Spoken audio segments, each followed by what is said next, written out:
running for like half an hour. Yeah, with no issues. Did it just? Oh, hey, look. Again? No. Yeah, you froze already. Look at that. Yo, what's up, y'all? We are sort of live. We're hitting all the technical difficulties. And that is okay. We're going to sort it out.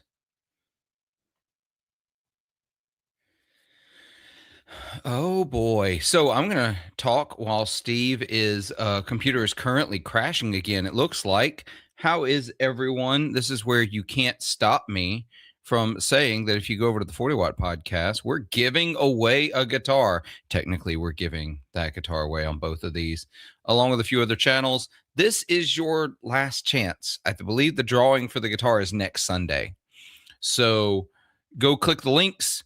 They are down in the description of both the 60 cycle hum and the 40 watt podcast descriptions. You enter your email, you're entered to win. I have no say in who wins, despite some people trying to tell me they want to make sure that they win. I can't do anything about that. So it says state. It does not say Steve, but I see where you're going with it. I should get Steve a sweatshirt that says Philip, and I'll wear one that says Steve, and that's how we'll roll with it.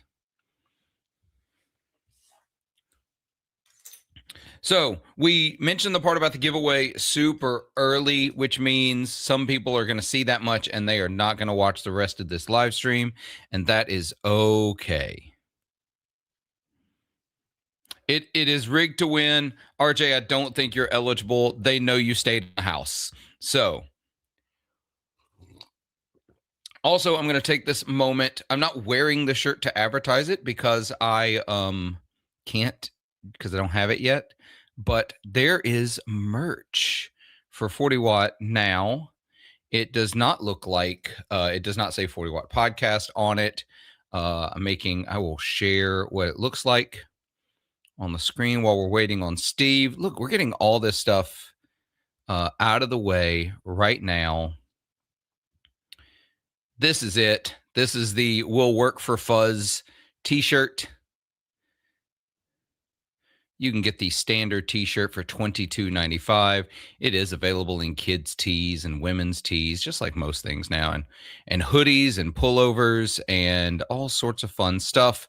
So if you want something like that, go over to the link down in the chat. It's in the description of the 40 Watt podcast version of this stream. So I agree with RJ. I should just drop another $2,000 on a computer. Like, what the fuck? I don't know. This is the same issue I had with this computer actually when I first got it. Oh, interesting. Now I'm gonna catch the real shit. Everything was running fine until the latest Windows update rolled out. Oh, see, I don't update my computer. That's how I get around that. Let me remove that comment now. I think everybody's had a chance to see it. Comment. Oh, the shirt link? Yeah, the shirt link. What up, Gonzo? Ian asked, is merch available outside of NA, North America? I think so. That is up to Threadless. I think they ship worldwide, but don't quote me on that.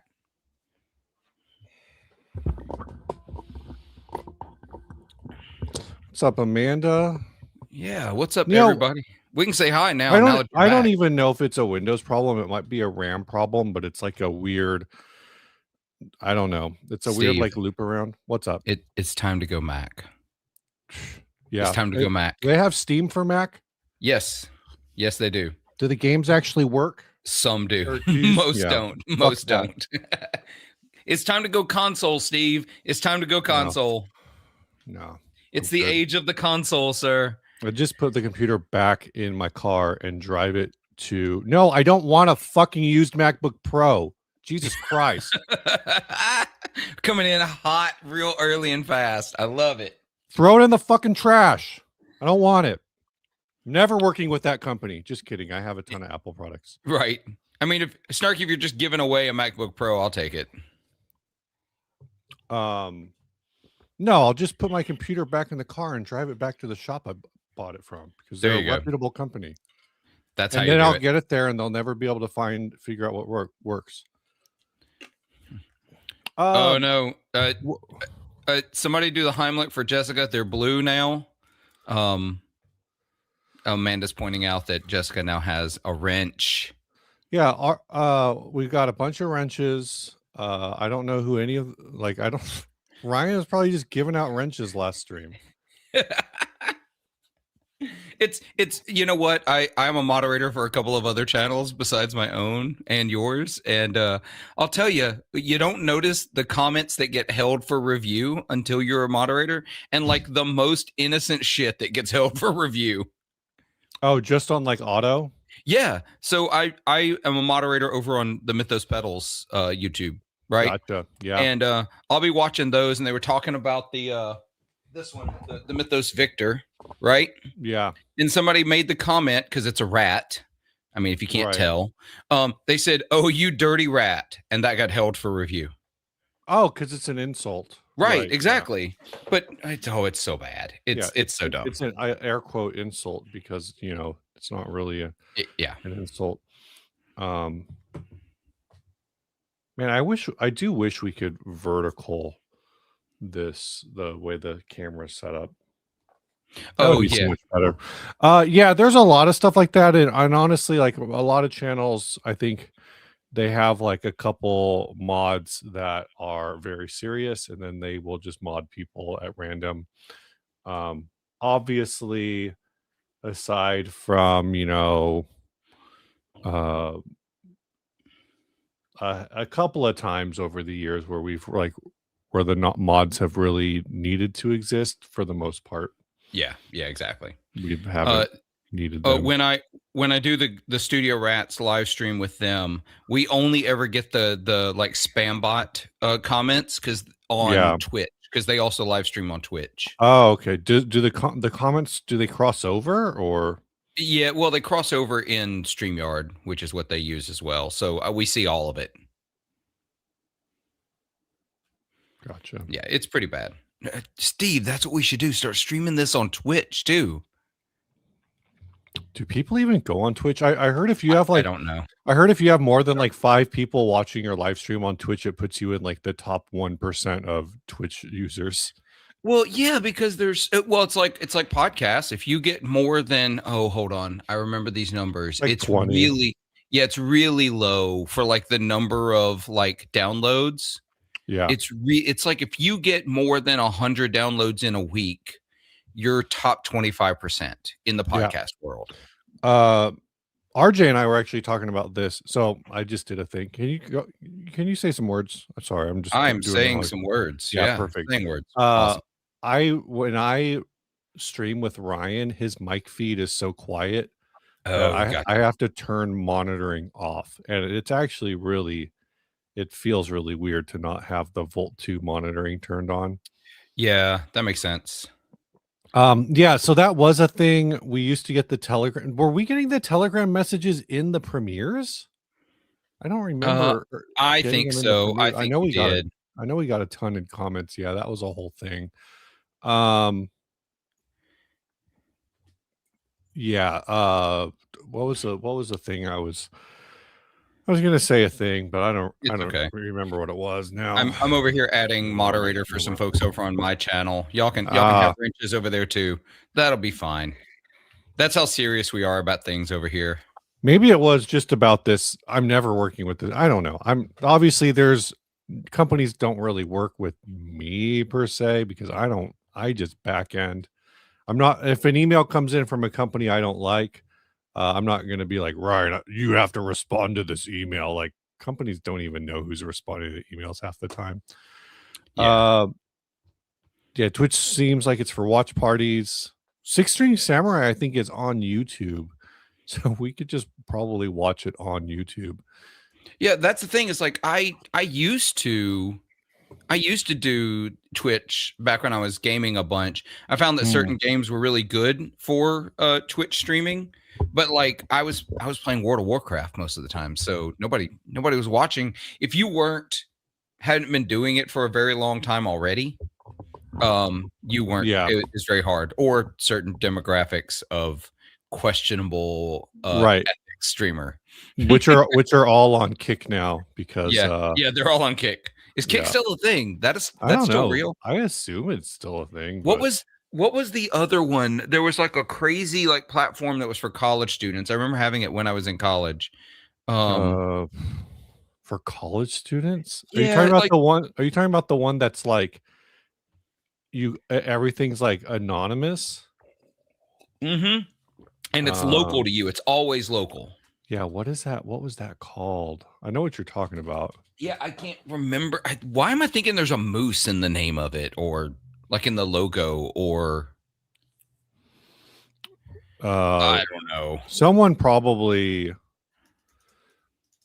someone probably has someone probably knows. Harold Glop, that's just because my house is smaller, so I can't my house is smaller than the pod, so I can't hide my guitars. So they're either up on the wall or they're in cases. And I actually don't have enough, I don't think I have enough cases without putting guitars in the garage, and it gets like 110 degrees in my garage in the summer, so I don't really want to do that.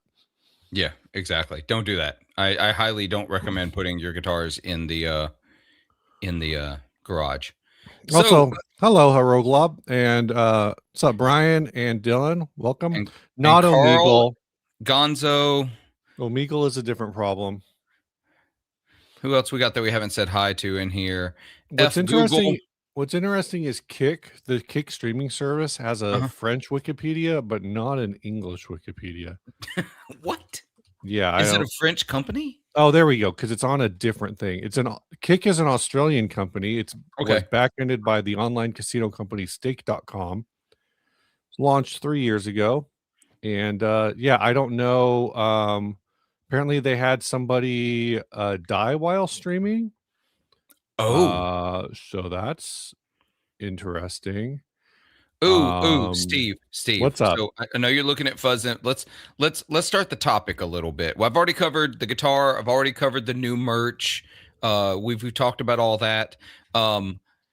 Which company aren't we working with? And then Jessica asks, Stephen Phil, are there any companies you actually avoid?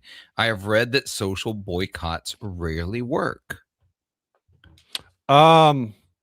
Social boycotts. I don't run any social boycotts. I think, if I don't really care what brands people use that much. I mean, if you have a full tone pedal on your board, I'm gonna kind of give it one of these side eye sort of Yeah. things. Knowing that, here's my caveat with full tone. As someone who sold off all their full tone stuff, even my tape echo, which I adore and miss, they sound great. That's never been the Oh, question. sure. Yeah. But I'll throw some shade. There are some companies I avoid. A few don't exist anymore, so that's easy, low hanging fruit. I always avoided Green Child effects and amps. They don't even exist anymore, Philip. They don't. I own their website. Let's go through. Let's see. Yeah. Let's see. Yep. That's probably the other brand that I just don't really care to think too much about and don't recommend. But if other people have it, if other people are over the, this company did so much dirty work 10 years ago, and I guess it was 10 years ago now. Yeah, it was A little more, that Joe Bonamassa denounced them on the internet. And Michael Landau dropped his endorsement of a pedal that they were making, and so that's one of my thing. Yeah. So I mean, there are people who think that they've rebranded it and done enough work, and he did refund everybody over, I think it was the WA, but there's still some other things in there that are I think it's whoever makes his amps feels a little bit, or felt a little bit like the cable situation all over again. Yes. Because when the amps first came out, they're made by, let's see, the Doctor Special. Who makes the Doctor Special though? Also, the fact that there are people who are a little salty. I think it's a bit. I think it's funny, but when you're a pedal brand and you continuously refer to yourself as a doctor, and there's been some implications over the years that like you're an engineer, but actually I think Mason's, I forget what Mason's actual degree is in, but uh it's not in anything electrical from what I recall. Um that's where people start getting kind of like, I think that's silly to really care that much about somebody calling themselves a doctor. Yeah, Uh, I don't care but that much about it. but I also do know that there went my computer again. Oh no. Well, Uh, I will. I'm posting this from Smart Alex. Josh survived his past drama. I think Vertex will be fine. I think that's the ultimate thing. Is like to me, there's very few like I'm unwilling to give someone a chance on, like to come back from.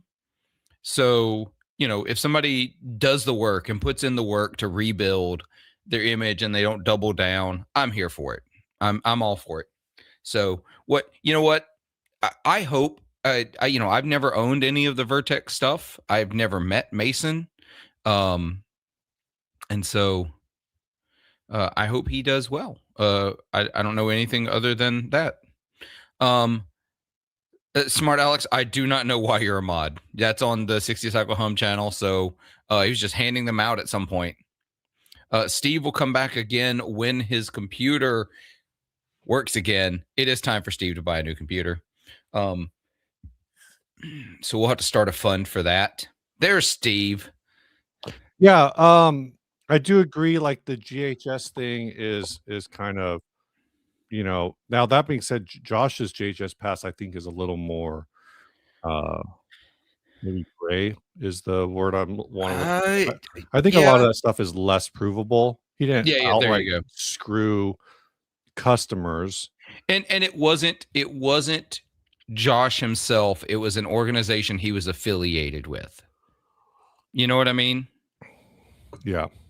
So Did you just make Smart Alex a mod? I didn't. I can't. I'm Oh, not. I'm not on mine. he's apparently a mod on 60 Cycle Hum then. Yeah, he's on your channel. He's Uh, he's chatting over there. there are legitimately, so just before we look at some of these other comments, there's a few every once in a while Ryan gets a wild hair, and basically anyone who's active in the chat during a given premiere, if the premiere's like going well, he'll just mod literally like every single person in the chat that day. So I need to go over to y'all side because y'all have access to their back end because we did some live streams together. I should look at the mod list and just see how long the list of people that are moderators is. Now I'm kind of curious if no, it's not. Never mind. Yeah, did we already talk about this comment? Which one? I The, haven't talked about Keeley. Yeah. Yeah, I'm there too. Like it kind of rubbed me wrong a little bit for just a minute, but then I was like, you know what? That's not too big. Wanted to go back with some of these. Firefly, when Firefly contacts us, then we will work with them. I mean, that's the long and short of it. Firefly in general does not work with brands. They've started to change that a little bit. There's like a couple of YouTubers that they've worked with, but that's the core of it. Firefly sold enough guitars off of off of our links for with no and also they don't really sell on Amazon, so it's kind of hard to like, it's actually really hard to make any money off of selling or like promoting Firefly stuff. There's not a corporate driver for it. Like the driver would just be to do something that will maybe get a lot of clicks, but will those clicks turn into something else? That's a whole other thing. So Yeah. it's not about whether or not Fireflies, whatever. Don't really care about them. There is I will say that there's a company called Bad Cat that I don't think exists anymore. Bad Cat Instruments, not to be confused with Bad Cat Amps. Yeah. Totally different companies, which is super confusing. Yeah, so Bad Cat Instruments, which I actually don't know if they exist anymore. The guy who runs them has tried to rebrand a couple times. So that's the company that did the whole thing where Ryan did one of their guitars, did the James Hetfield clone that they made, which is already getting into like a little bit of a dicey territory when you're doing a clone of a guitar. Um, and uh, there were fake EMGs in it, which weren't disclosed. They're just listed as like pickups, but they have EMG covers on them, which are again that's probably easy to knock off. Yeah, yeah, Um, and yeah, so there was some back and forth behind the scenes about like trying to get him to understand why that reflects badly on us, and it just kind of seemed like he gets it, but he didn't really get it. So that's probably a brand that we will not be working with again, because a lot, and there are some other things that beyond that that have to do that tie in yeah. there. But I mean, As for me, I can be bought. If anybody wants to work with me, I'll work with any brand as long as you don't tell me what to say. I'll yeah. take your money. Let's see. Did we talked about this like 2 weeks ago? Yeah, we covered that 2 weeks ago. I don't know what's going on at this point. I know the Beltone guy apologized, and Phil said, "Well, I got an apology, and that's all I wanted." Yeah, So that's that. But I assume the video is still up and getting hundreds of thousands of views. So yeah. there's that too. Exactly. That's the situation. And yeah, I think it was too little too late. I think he realized that involving a lawyer in what could have just been an email or a phone call was the bad move. Yeah. Um, Yeah. so Steve, I want to get your take on something because Yeah. I've been That waiting on, video slowed down at 400,000 views. yeah. So Okay. So I want to do, show you something. I want to get your take on this advertising angle. I'm going to show you a photo of actual President's Day sale advertising. uh-huh. And I want to get your take on it. This is an actual image for a President's Day sale. This is Guitar Center's advertising. Okay. All right, chat. What do you think? Does this inspire you at all? I mean, I guess they're hitting a couple of a couple of these are kind of hitting classic poses. Uh, I, you know,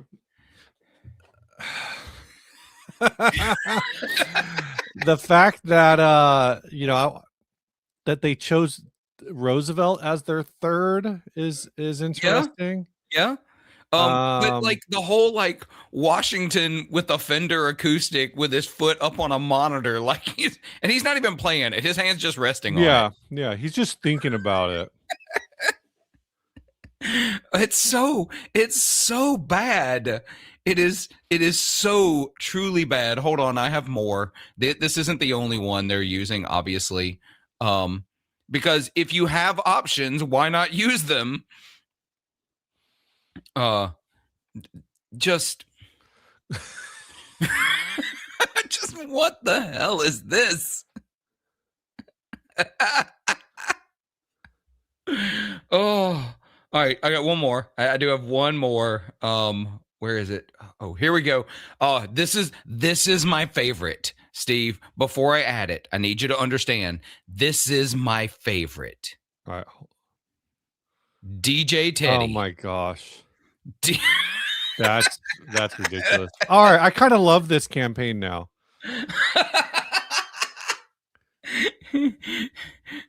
DJ Teddy Roos. Yeah, geez. DJ TR in the house. Oh man, it is so bad. Yeah. Let's see. I'm trying to see. I'm looking through. I'm trying to catch up on the comments. There's been a lot of them.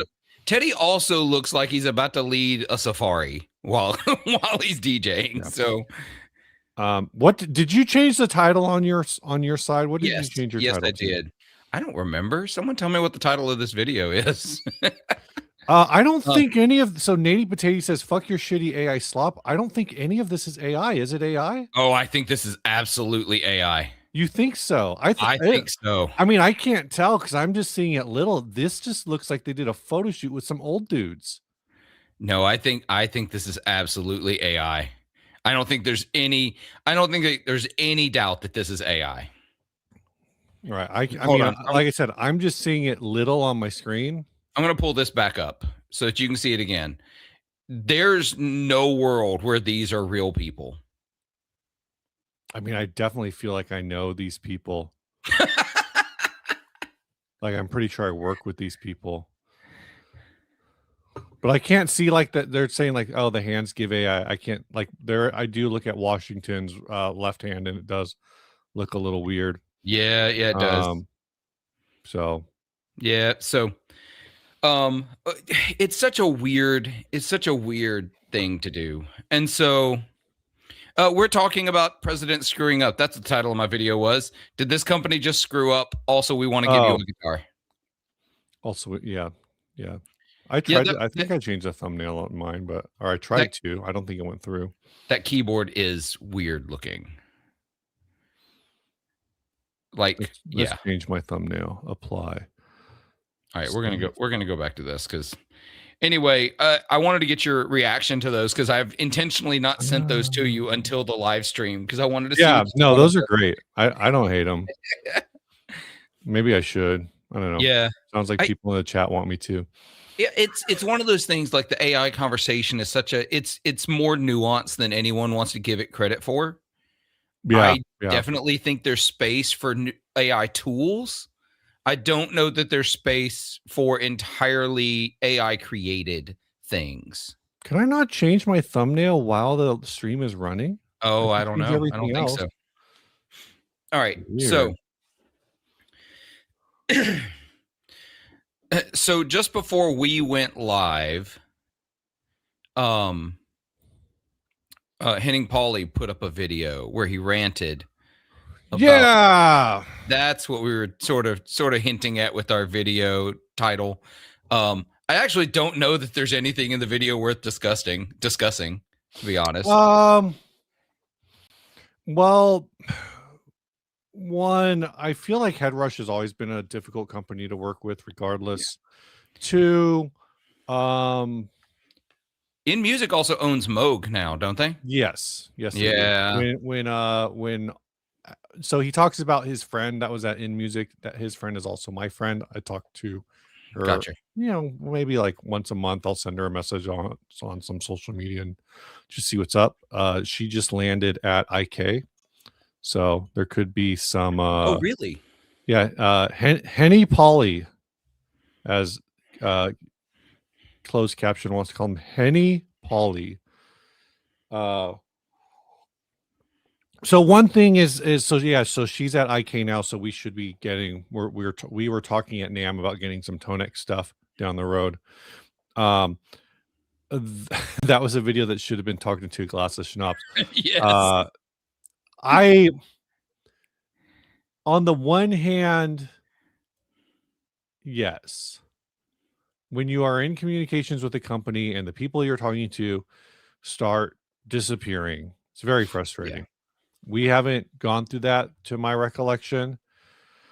That being said, it happens. That being said, regardless of position, people are definitely notoriously bad at email. Over the years, the number of companies that have effectively gone in during the process of going out of business, the number, sorry, I'm trying to figure out how to phrase this. The number of companies that have gone out of business where the main complaint as they were going out of business was simply, I sent them an email and they never responded, and if they would have just said, hey, your order is going to be late because of XYZ, that would have been fine. It's always communication. It's always communication. So so that's a whole other aspect of it, I think, that it's like, and so now he's talking about, oh well, and I know that there's this thing too that keeps getting brought up that honestly I don't really buy into, of like, well, if this is the way that they treat uh their content, the people who, if this is the way they treat their consultants or their contractors, basically that's what marketing is. Right. That's what we do. It's contract work. It's, whatever, however you want to categorize it. Ultimately, it's contracting for marketing, right? oh, if this is how they treat their contractors, then how are they going to treat their real customers? But Right. if you listen to Henning's actual video, he doesn't make that accusation. Other people make that accusation. People have pulled that out of the Belltone thing. If this is the way that the Belltone guy treats Phil, well, how is he going to treat me? Yep. Well, the difference is I don't presumably, but based on Phil's language, Phil was getting paid by the guy versus you paying the guy. Headrush Henning is trying to get paid by Headrush. He's trying to move the project forward, and I understand the calendaring thing. When you open up time, you only have so many time slots in a year. Theoretically, Ryan can probably only do maybe 100 at maybe 100 demos a year at the most, at the Yeah. absolute most. That's like 2 a week. That's like crazy busy. That's also crazy. Like, more realistically, I would guess he probably does between probably somewhere around, I've never tried to count. My guess, he probably does around like 75, 80 A year. product based videos a year would be my guess, but I've never tried to figure it Yeah. out. Yeah.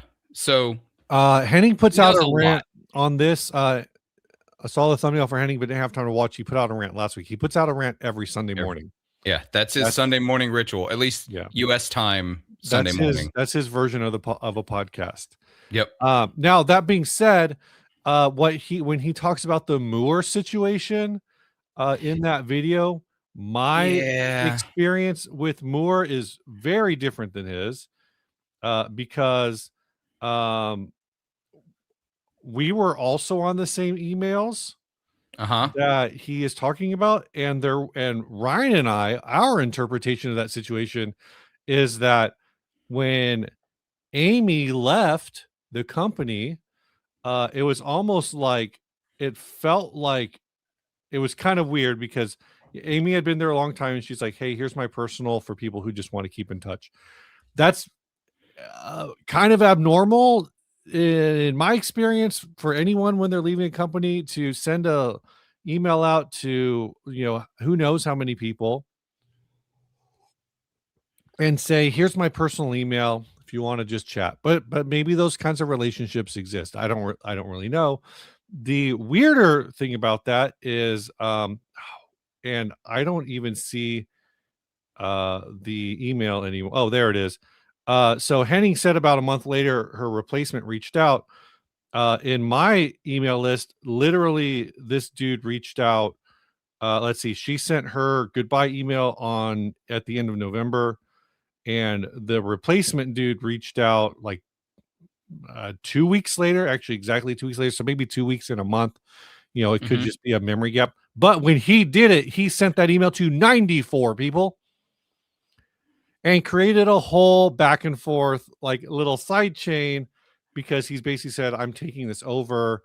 So maybe there was an appropriate gap, but there was a thing where they kind of like thank her in the email, but it also a little bit feels like, "Yeah, Amy's gone. I'm the new guy." Yeah. I'm just naming her because Henning did, so I think that's okay. And then that's also funny because then what happens is, because he sends this thing out to 94 people, somebody responds, "At least Amy knew how to use CC." Or And email in then general. the guy apologizes, and then it becomes a whole thing. And then there's one last email that's basically somebody else on the CC chain calling out the person who is mad about everybody being the full whatever. So I think that's something kind of goofy. But yeah, let's see. Is it normal to put something on the timetable before being 100% confirmed? I think it depends. In the case of this head rush thing, I think the product existed and it seemed like that conversation was going. It's not like a theoretical. This is a conversation I had with Ryan actually leading up to NAM, is whether or not we should be trying to calendar, and how feasible it is to calendar out, like, say a company knows, "Hey, I'm going to launch a product in Q2." Like, how close up can we drill into this and say, well, when in Q2? You know, Right. if you think you want to use us for a demo, can we put you on a calendar for like let's say Q2? Let's see, Q2 is April, May, Mm, June. So can we put you in if it's late? If you're thinking June, can we put you in the second week of June and try to like tease out when the actual launch is going to be? mhm. Um, but the other part of that is the flip side of that is it's all this is and this is what Ryan says is like everybody's a musician, man. Like musicians show up when they show up, they start the gig when they start the gig, and there's a lot of that here. And you know, I know like Fuzzimp is in here. He can attest to this because we've had a lot. May is the best time for a demo campaign, like early, like people buying things before the summer, or is that when bonuses roll in? Like I don't know why that is. Yeah, I don't know. Um, but but to uh this point about the timetable and Justice and I, we've had a lot of conversations about this over time. Is it's like you might plan to, hey, I want to launch this pedal in like 2 months. Let's get something on the calendar, da, da, da, da, da. And then your case guy doesn't come through, or there's something else in the in this supply chain that just falls apart, and now all of a sudden yeah, your thing's getting delayed, so now you're on the calendar with somebody for a product that isn't going to be able to launch on time. Now, like I said, in this head rush situation, I think it was a lot different because the product existed, so it was just a matter of like actually getting the product to Henning. uh on the one hand, I actually thought it was funny. um okay, yeah, June pedal sales fall off probably because people are spending all their money on vacations. Maybe. Um, I think it was funny that Henning said, I don't have a lot of patience. That's why I'm making this video because I've run out of patience. Because the guy responded like, "Thank you for your patience in this matter," or something, or "Thank you for your patience and understanding," or some comment like that, some boilerplate response. Um, but so that's funny, but also like this is at the end of like 3 months of back and forth. So that's the part of me was like, well, you did show a lot of patience going into this. um there's a brand, talking about brands we won't work with. I wouldn't say that we will never work with this brand, so I'm not going to name them, but we did get an email a while ago that was clearly like AI generated. It was AI Yeah. generated marketing pitch for, hey, and it's clearly an email sent out to every demo artist on this brand's roster of potential demo artists to work with. It's a brand we haven't worked with. Um, and basically it was like, hey, let me send you one of these units and do a demo and whatever. And it's like, we've had multiple conversations face to face over the years, and the fact that this email I think is just titled, "Hey, 60 cycle hum," I was like, Oh, couldn't it even couldn't even use bother your to, names, use your yeah, real names. didn't even uh Yeah. try to make this seem like a real thing. Yeah. Um I also love the really, really the it makes it sound like the impersonal ones you get from like XYZ crypto company that's trying to get you to yeah, push their junk. yeah, Because exactly. I get those. You know, tiny channel, I get a ton of those. Yeah. Um everybody wants me to push crypto and I'm like, I don't even understand crypto. So I'm not going to do it. But when a gear company that obviously knows who you are. Yeah. Like Yeah. y'all's channel is what, 170,000 No, subs, no, we slowed 160,000. down. We're like 160. Okay, whatever. That's a ton. People know who y'all are. Like, Right, right. come on. Yeah.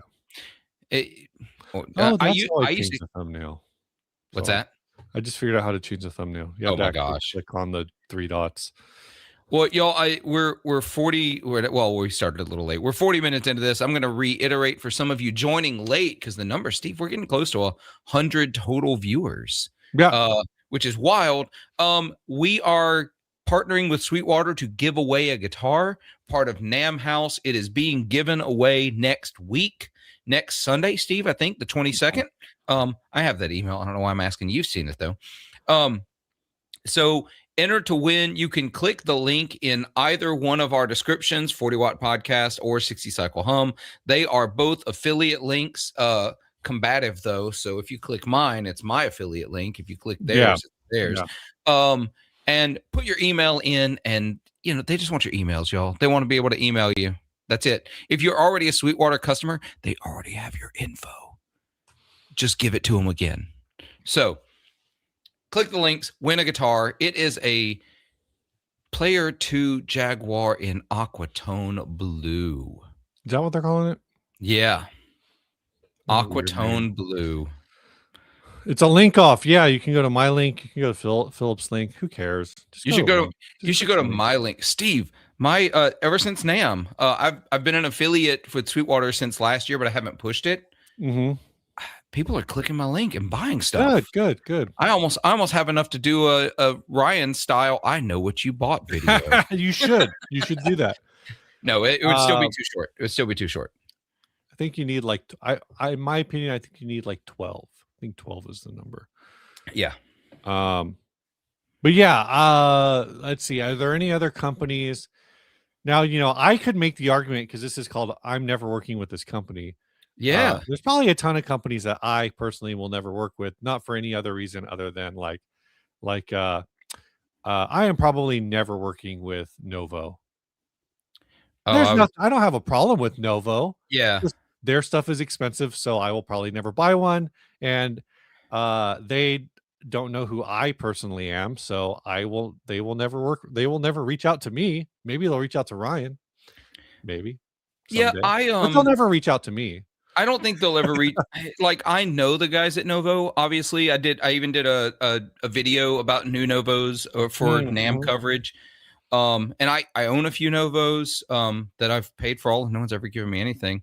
But those boutique brands, they're looking for bigger channels than mine. Yeah. So that's the reason people don't talk to me most of the time. This is actually a good point. Fuzzum says another friend of mine had 15K subs and got hacked after submitting a form for what looked like a legit brand deal. There was a wave for a while. It's kind of gone away where brands were using kind of fake-ish Google forms. So you click on a Google form and it would be like, hey, fill out our Google form, and it would take you to a fake Google page where you had to log in first before you could generate the form, and the login was actually what they were grabbing in order to get your like login credentials for Google. And then that's how they would take over your channels. So there was there's been other things like that. Yeah, there's a video and Joe says there's a video in an email that if you clicked, it took your channel. There's a lot of weird things like that basically for links, the way I kind of look at it, and people in IT are probably gonna say that I have gaps. I'm sure I do. Files attached to emails when it's the first email, never open those. Never open a zip file that's sent to you from a brand that you don't know if you can't confirm. If you get a link, a lot of times I float the link, like just hover over it to see. Yeah, I want to see where it actually goes. And that honestly, I always wonder if that's enough to like trigger a takeover. I really have no idea. Yeah, I don't know. But if you click on the link and then it takes you to a page that asks you to log into something, yeah, don't do that. Don't do that ever. There's M. Rugburn says Rubgurn. Sorry, not Rugburn. Rubgurn. Even Excel spreadsheets can have malware embedded in them too. So can Word documents and PDFs. Anything that can run a macro can have malware embedded in it. Yeah, absolutely. Also, M. Rubgurn, I need to know if your name is a reference to Emily Rugburn. Who's Emily Rugburn? It's the pseudonym that Kate Hudson uses, staying at a hotel in Almost Famous. Yeah. I can't grab this comment that just came in to translate it, unfortunately. So Oh. Música era camaradería, no competencia absurda. Yeah. I understand about half of that. So yeah, something about profit. Yeah, some channels got caught with a PDF that use an exploit in Windows Screensaver to steal your session cookies. I think that's probably what Fuzzip was talking about. Yeah, something about you click it and it steals your cookie for Gmail. It's probably something similar. Yeah, gonna buy a burner iPad, forward all emails to different email, and it opens. I mean, that's maybe a way to do it until somebody puts together a hack that just actually hacks your Wi-Fi and grabs everything. I don't know. gotcha. Don't really know. Just be careful out there. It's hard out there for a pimp. What Jesus is saying is that Musica is about camaraderie and not absurd competition. Oh yeah. So I think it's in the episode that is it the episode dropping tomorrow. And I was listening to it's the episode dropping tomorrow.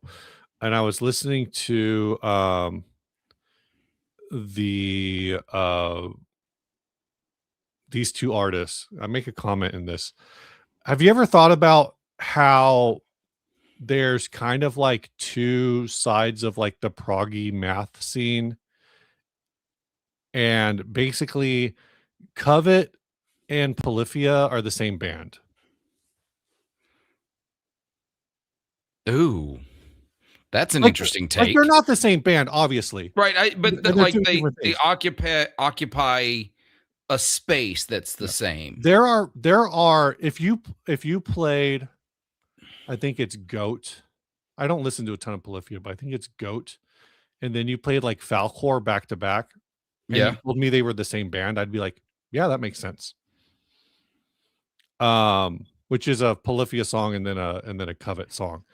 And the thing that I say on the podcast tomorrow, and just for people to prime people for tomorrow, is that the difference between these two bands is they're both playing proggy, math rocky, whatever you want to call it. Is that one of these artists is approaching math rock through as they grew up as Metallica fans, and the other side is approaching math rock growing up as Jimmy Eat World fans, basically. That's that's kind of what the difference is. Yeah. No, I get that. I'm being reductive there by not saying the reality is it's probably more like Meshuggah fans and American football fans. But it's kind of like this thing where it's like, no, they're playing very similar styles of music, definitely adjacent styles. But they are approaching it from in very different ways. I need to be more familiar to really see. This is where the discrepancy in the musics we listen to, Steve, show. You know what I mean? I've listened to Covet. I've listened to I've listened to Polyphia. I've listened to Jimmy Eat World and Metallica and all these, but these have never been my wheelhouse. So okay, so basically it's like how I would I don't the problem is I don't it's I mean, I guess it's all I don't know what I'm trying to think of what the comparison would be. yeah, I don't know either. That's why it's fine. Actually, I recently listened to Covet. I've been listening to. I want to go down I want to transition us to a music rabbit hole a little bit because we don't go down. Marky says there's some band out there where some of the members put together a side project and double book shows. They open with their project band and then do their main show. Can't remember their name. Yeah, this was called the Postal Service Death Cab for Cutie 20th anniversary tour. That's not that uncommon though. It's not. Actually, I've seen a lot of tours where someone says Mighty Wind open for Spinal Tap. I like the idea because you'll see some tours where an artist will be opening for another artist and they'll just use the same band. That band will learn all the tunes of the opening artist.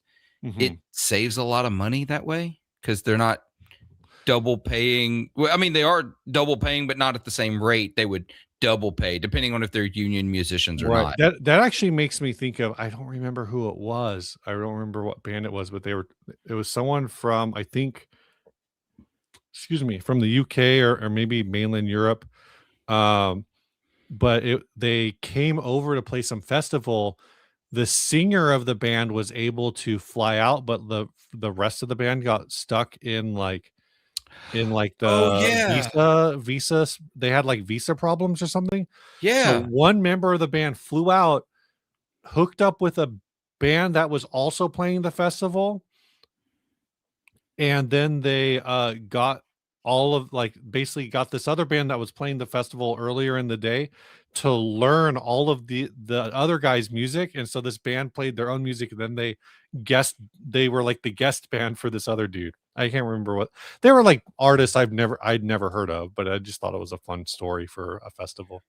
Yeah, look, that's the nature of the music industry. If you think the only, as a musician, if you think the only band you're going to play in is yours, you need to be ready because I've definitely gotten those calls for fill-in gigs at the very, very, very last second. Mhm. I remember once getting a call for a blues guy.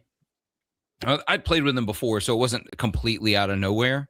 But he called me because his guitarist couldn't make it. I can't remember why, but I think there's a ridiculous reason he couldn't make it, like he was in jail or something. But don't quote me on that. But I don't, he had been in jail before, but I don't think that was this time. It But was a different time. yeah, I got a call. I was like, "Hey, Philip, can you play this gig at Ground Zero with me?" Da, da, da. I was like, "Yeah, when is it?" He said, "Tonight." You mean the gig that starts in 45 minutes? Right. Yeah, that one. Okay, I'll be there. I got there. I started setting up my gear. And that's when I saw a buddy of mine setting up extra microphones. And I said, "Hey, Eric, what are you doing?" He said, "Oh, yeah, we're recording this for an album." I'm sorry, you're what? Yeah. There is an album Nice. out there that I'm the guitarist on, unbeknownst to me that would be the case. You collecting royalties on that, I hope? No, no. And not only that, but they credit two guitarists on the CD jacket, and there's only one. There's only one. Mhm. So yeah. That's frustrating. Anyway, Did you see this Corey Feldman stuff? I guess people are shitting on Corey Feldman for being at NAMM again. I mean, I don't care that he's at NAMM. I care that he can't play guitar. Like he did a show or something. I don't know. I don't know anything about it. I I know guitarists who can't get a gig because they're mediocre guitarists. That's Mhm. okay. Nothing wrong with that. Who are better than Corey Feldman at guitar. And Corey Feldman's playing NAMM because he's I Corey Feldman. mean, here's the thing about performing at NAMM. I don't think you have to be good. You don't. I already know you don't.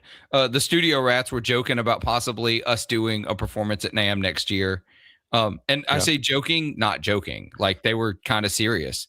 Like And I don't know what the context of Corey Feldman's NAMM performance was. Was he at a booth? Was he,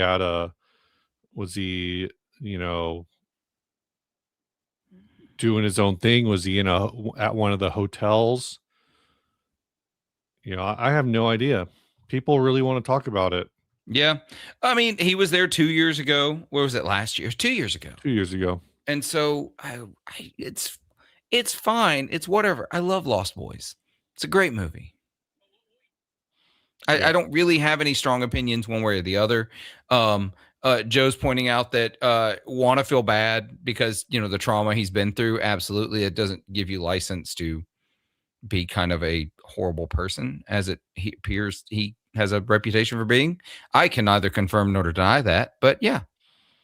Let's see. It looks like he's playing at the Clear Tone Strings booth. Oh, okay. Oh, Well and then then, it looks like maybe he did different performance with someone, but I can't really tell what's going on here. And it looks like in that one he's just singing. Oh, it's Jam Night, hosted by Okay. Paulie Z, whoever the hell that is. Gotcha. Richard, you can't RCF see presents. Gonzo. You can't see Gonzo because he's posting in the 40-watt channel, and you're over on the 60 cycle hum channel. That's why you can't see it. So that's the whole thing. Like, I don't really, I just don't, as far as the clear tone booth, if Stringjoy wanted to have I don't know why you string, if Stringjoy, or maybe a better example is like Two Rock. I'm sure, like, if with your relationship with Eli, if Two Rock was just like, hey, Philip, can you do like a 20-minute on one of our amps? Like, you could probably throw something together, Yeah. get some backing tracks and go in and do like a 15 or 20-minute set or whatever. Yeah, I could do that At tomorrow. NAMM. I could do that tomorrow. And so the, as far as Corey Feldman playing for Cleartone, like, why is that the artist that they decided to go with? I mean, this isn't, I could turn this whole thing on its side a little bit. That's not a Corey Feldman problem. It's not a Cleartone specific problem. It's symptomatic of kind of like old NAMM, an older version of NAMM in general, or part of like a NAMM thing in general, where, uh, I listened to Dipped in Tone this week. I'm not changing the subject. I'm Yeah. putting it there. I listened to Dipped in Tone this week where Zach and Addison talk about NAMM and talk about how it's changed. And one of the things that Zach said has changed a lot in his experience in NAMM is you used to go there and dealers would come up, or potential dealers would come up, and you'd be like, hey man, well, what like, oh, you sell whatever, and let's look at, like, let me show you some stuff. Yep. And so the whoever owns the retailer, or whoever's doing the retail stuff, sits down and, oh yeah, I really like this, I really like this, or I really like that, whatever. Everything sounds great. I want to put in an order for 100 of this overdrive and 100 of this delay. Or I don't know what the numbers are. I'm making up numbers, right? Probably those numbers seem really high, but I don't know. And he said the difference now is, you go to a booth and you say, hey, yeah, we're this brand, like, you want to check anything out? And they go, no, we just wanted to see them in person. We've already heard them all on YouTube. Like, we don't need to play them because we already heard them. We already know what the hype is around it. Like, you can't sell these to us because we already know. We've already done our research. Yeah. So that being said, there's a lot about these performances where Cleartone is not bringing in Corey Feldman because, oh, hey, we need to have this awesome artist promote our product. They're bringing him in because for the hype, for the craziness, for all y'all in the chat who were like, oh, I love Lost Boys, or I love the Friday the 13th movie he was in, or I love I can't name too many Corey Feldman movies. I'm not old enough. But yeah, so that's a whole thing where it's like people are going to go for that. And there's a school of thought that is a full booth is good regardless of why. Personally, I think I disagree with that to some extent, but it definitely works. It, like I said, it brings people to the booth. It probably gets some conversations going. Yep. It gives you something, if you're a brand, to post on your social media. 100%. Hey, we had these artists here performing, and now we can film 30 seconds of their performance and take some pictures, and now you've got a social media post. So you've paid $20,000, $30,000 for your booth, and you've probably, in the case of Corey Feldman, paid that dude a few $1,000s, and now you have one social media post to show for it. Congratulations. I think this is going to be, I'm going to tangent off of this. Yeah. Tangent. My tangent is, I think NAMM would be better without booth performances. I don't disagree. I think NAMM would be a better, more profitable, more useful experience for everyone involved if there were no booth performances. Yeah. I'm sure I'm sure it pays off for some brands. Like I'm sure there are conversations that happen. Herbie versus Smells. Oh, nice. That's a Bye, bye, nice. Herbie, That have a good one, Todd. and That the is other an guy. Herbie. Yeah, you all figure it out. You know what that says. Um, That's why I'm just saying Herbie. It's fine. I want to say the whole thing. It's funny. I, But Joe yeah, says, no, I don't disagree. But I also I'm sure that there are performances that happen. I'm sure that there are retailers who are like, I don't really need to talk to Ernie Ball. We already stocked their product, whatever. Um, but are like, well, I do like Rabia, so Rabia's performing, so I guess I'll swing through there, and after the Rabia performance, maybe I'll grab one of those guys and yeah. whatever.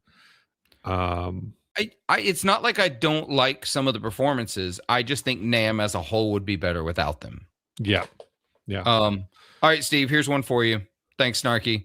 Who do you guys think are the best celebrity guitar players? Johnny Deep make the list. Hugh Laurie is talented as all hell on many instruments. He is. Okay, here's my question. Yeah. What do you mean by celebrity? Because celebrity is a very broad. Like, do you mean like mainstream movie star, or do you I mean think he means people who are famous for something other than uh like they are something else first. When you name yeah, them, you don't say this person is a guitar player. Um man, that's hard. yeah. Uh I know yeah, that yeah, there's Keanu. Tom Waits. Is Tom Waits? I don't think of no, Tom he Waits was as an music actor. first, music first. This was gonna be my thought though. Sometimes I watch Jason Momoa videos and I'm like, well, he's playing everything technically correct, but and he's a better bass player than I am, but I can also recognize how fucking ham-fisted he is. Yeah. Like he is Um just like I'm waiting, and also part of it is he's like what 6'4" or something. Like I'm waiting for the oh, he's bass to just huge. fall apart in his hands. I think we'd be dumb not to talk about Jack Black in this conversation. Um Is he an actor first? yeah, I would definitely think of Jack Black as an Jack actor Black. Sorry, I'm thinking of Jack White. Yeah, Jack Not Black. Jack White. Absolutely. Jack I was like, Black Jack is White. the other Yeah, one. yeah. Then there's also so I put up a whole list of This is a good shout though. Conan actors who O'Brien. play guitar. Yeah, Actors. So Johnny Depp's obviously on that list. Ryan Gosling. I've never heard him play guitar. He has a band called Dead Man's Bones. Russell Crowe has a band, The Yeah, Ordinary Fear well, of these are God. just people who have bands. Yeah, but I mean, they play guitar. I haven't listened to them play guitar. Yeah, yeah. Um, I and like so one I'm torn on. I really want to say Chris Christopherson, but Pretty I, sure he was a I think he was singer, a musician first. Yeah, singer songwriter type. Steve Martin, although that's banjo, not guitar. I'm looking at a list and or like people referencing a lot of people saying Keanu. Have Jeff Daniels? Jeff Daniels plays guitar. I don't know. I've seen the TV clip of him playing a song live. I think Jeff Bridges actually learned guitar, but I don't remember if he put out an album.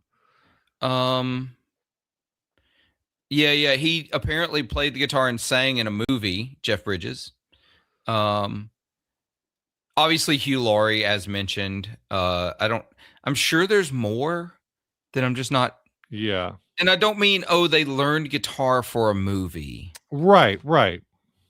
Like Samuel L. Jackson learned guitar for Black Snake Moan, but Oh, I I didn't wouldn't know call him that. a guitarist. I would almost argue that, and this is like for the purpose of this topic, I would also almost argue like if they haven't put out an album, they'll fuck Google just says Scarlett Johansson has an album. Excuse me. But like if they haven't put out an album, um, then maybe it doesn't count. Oh, this is a good shout from Jesus. What Uh-huh. about Saruman Hard Rock LP? You know about this? Oh, yes, the Christopher Christopher Lee. Lee. He has a hard rock, he has a heavy metal Christmas album Does he that play? I don't know if he plays I though. think Does he he play? only sings. I think he only sings. Um, Steven Seagal. We don't even want to talk about it. Talk about celebrities who are assholes. He came through the club I worked at once, and oof, we need to what get we need what to a get horrible human being. we need to get Mercedes on here to talk about Oh, we do. Steven Seagal. She was posted a bunch of Steven Seagal things. Yeah, so this is actually in terms of modern guys, I was gonna say Joe, who is the artist Joe, Yeah, DJO, but Joe Keery plays Steven in Stranger Things. He's the front man. I think Joe is technically a solo artist, DJO. Again, that's DJO. yeah. Arpats was in a band, but I don't remember if he played guitar. I don't remember what the story with that is. There was someone else I was reading. Who was it? Some actor that was in like a hardcore band. Oh, I don't remember who it was. Oh, I'm so annoyed. It's that also I like don't. some British hardcore band that like I'd never heard of, and now they're an actor and they're not really doing music anymore, so it doesn't really matter. Um, yeah, I Yeah. can't think of anything else. Who's the guy that was in forgetting Sarah Marshall? He plays guitar. I have no idea. He was also in Jason Segel. yeah, Jason Segel. That's it. I only know him as the bass guy in Yes Man. I don't know if this Oh, is the same. I mostly know him from How I Met Your Mother, No. for Well, what it's that's worth. fair. Earl Patch says Fred Armisen is super talented, but I hear he's a huge D-bag. I've heard the same thing. Yeah. Adam Sandler, where does someone like Adam Sandler fall in this where like music was part of their comedy routine? Like, did it Right. count? That was part of it to me. Like the beginning of Adam Sandler always included the guitar. Yeah. Jada Pinkett, I think, was or is in a metal band as well. I don't know. Oh, that's right. Jada Pinkett is in a band. Jada Pinkett Smith. Wait. Yeah. Let me see. Wicked Wisdom is the band. New metal band. Formed in 2002. Yeah, I'd forgotten all about that. Yeah. Huh. Honestly, a lot of it's all about creativity, right? And creative people create. And that sort of doesn't matter where you put them, they create. Like speaking of Lord of the Rings, I see a lot of Lord of the Rings comments. Viggo Mortensen, who played Aragorn, also has a jazz album. Also, Really? yeah, he's also a photographer. He also painted a ton of the backdrops they used in Lord of the Rings. Interesting. He's a true Renaissance man. Creative people create. And yeah, Jeff Goldblum is a jazz piano player. Really? Yeah, I did not know that. yeah. He did a really cool tour with Haley Reinhart. Oh, yeah. Like I think they're still on it. Maybe they just did it. I don't know if it's over yet, but speaking of totally boring music, no, I'm kidding. you A little shut your bit. mouth. I just like the whole postmodern jukebox thing, and it felt like this is what happens when you go viral for effectively just doing covers. Is at some point, I feel like that whole wave of like it was postmodern jukebox, it was One Last Night or whatever. Do you know who I'm talking about? It's like One Last Night or last night's night, or I don't know what they're called. But it was, these bands that they got really famous for they got really a ton of viral over and over again viral for their covers. Our Last Night, That's what's called. Oh, there you Hour go. last night. And then you're just kind of like, There I was don't. another band that At did some that. point, it becomes predictable to me, and that's The where it kind of falls apart. There's the band Walk Off the Earth that kind of got famous for covers, and now they do original music though. Oh yeah, yeah, yeah. Um, Guy from H. John Benjamin. Yeah, I believe. I think that's what? who you're talking about. I can hear an H. John Benjamin. I can hear him doing a jazz album. I don't know if I've heard that. And everybody's like, "Oh yeah, Archer and Bob's Burgers." No, I Dr. Katz. Oh, I was gonna say Home Movies, Yeah. Well, yeah. Okay. I think that's but I even think that's more about the old same. school. I thought Dr. Katz was before Home Movies. I don't remember. I don't know. Um, Um. I didn't really watch Home Movies. I played the video game though. Oh, gotcha. I don't know if he's. I don't know anything about him doing music. No one's mentioned John Tesh. Round Ball Rock. Some round ball rock My up in here. gosh. Uh, it's. I think it's always going to come back to the whole creative people create. Yeah. And if we expand to just musicians in general, there's a lot of really great musician actor combos out there. Yeah. Fuck Google says Dr. Katz was first. Okay, Dr. Katz was first. So yeah, I don't know who else. Hugh Snarky keeps saying that it should just be Hugh Laurie, and that should be the end of the conversation.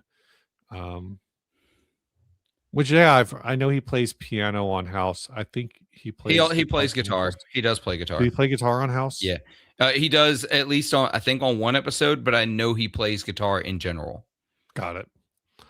So he's a big blues guy, so he kind of floats around my circle. Not him as a person, but like him being mentioned a lot. Right.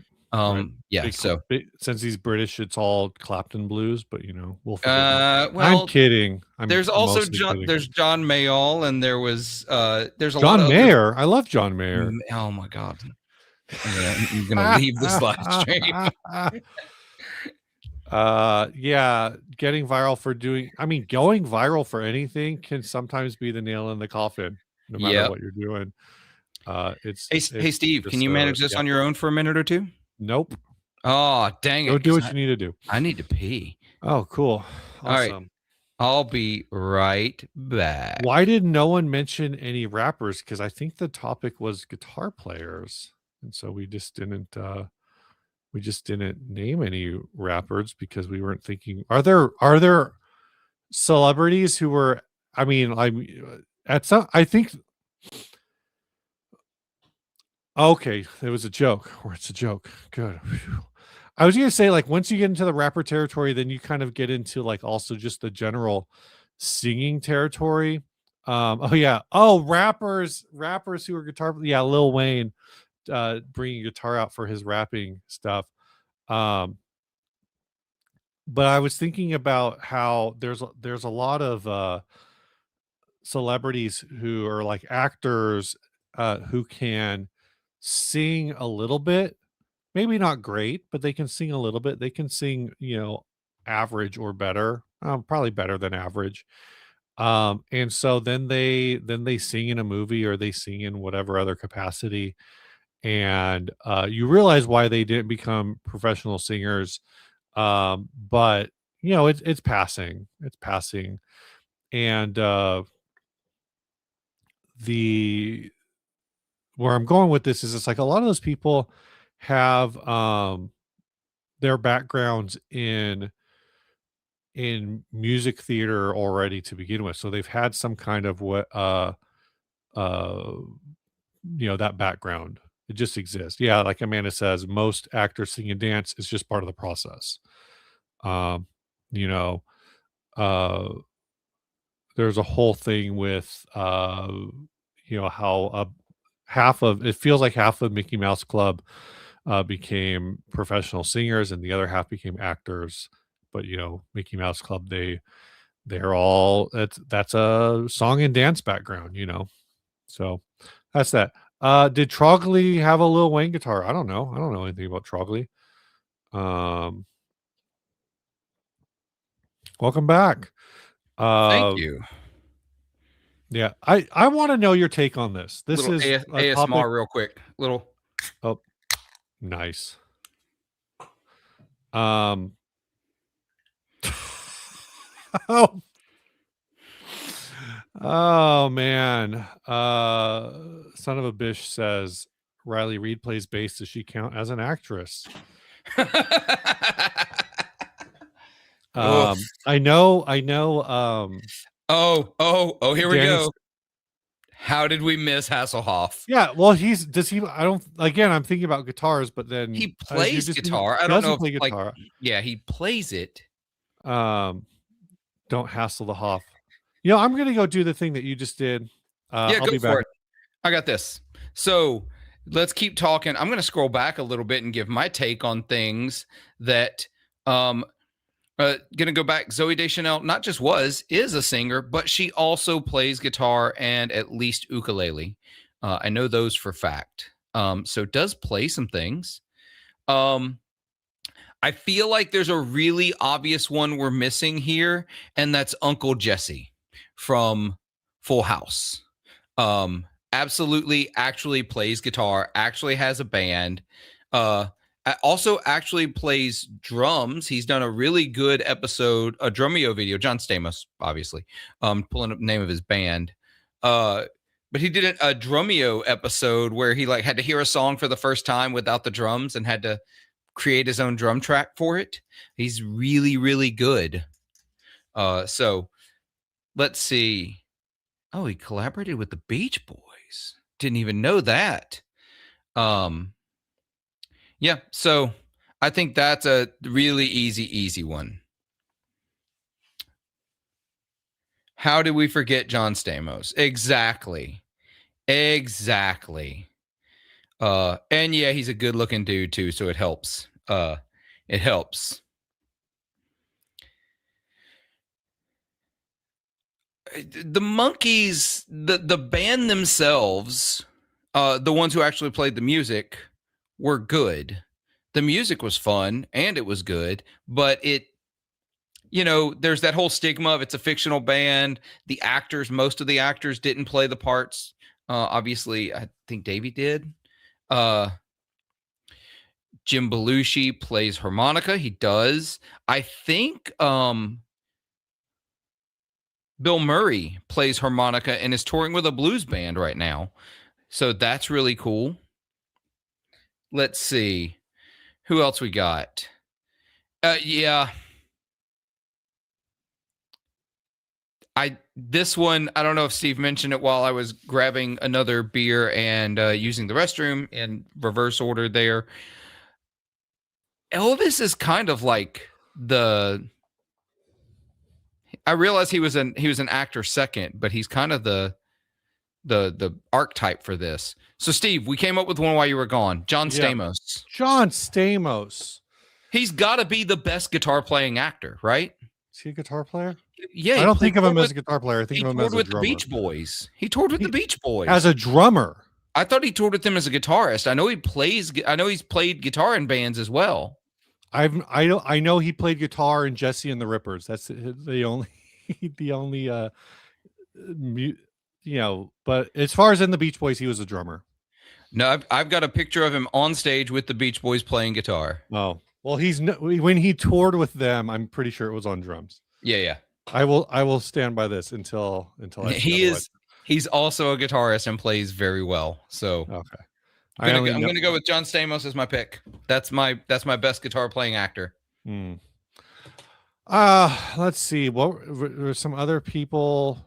Did anyone else named? What did you want? Before you left, you said you wanted to get my take on something. Yeah, want to get your take since we're talking about music and guitar. Though this isn't guitar, I want to get your take on it because I know you have a little bit more of a backing. We're going to talk about something adjacent to your favorite topic, jazz. Oh, it is adjacent. Yeah, let's talk about jazz. Let's talk about. I finished yesterday. La La Land.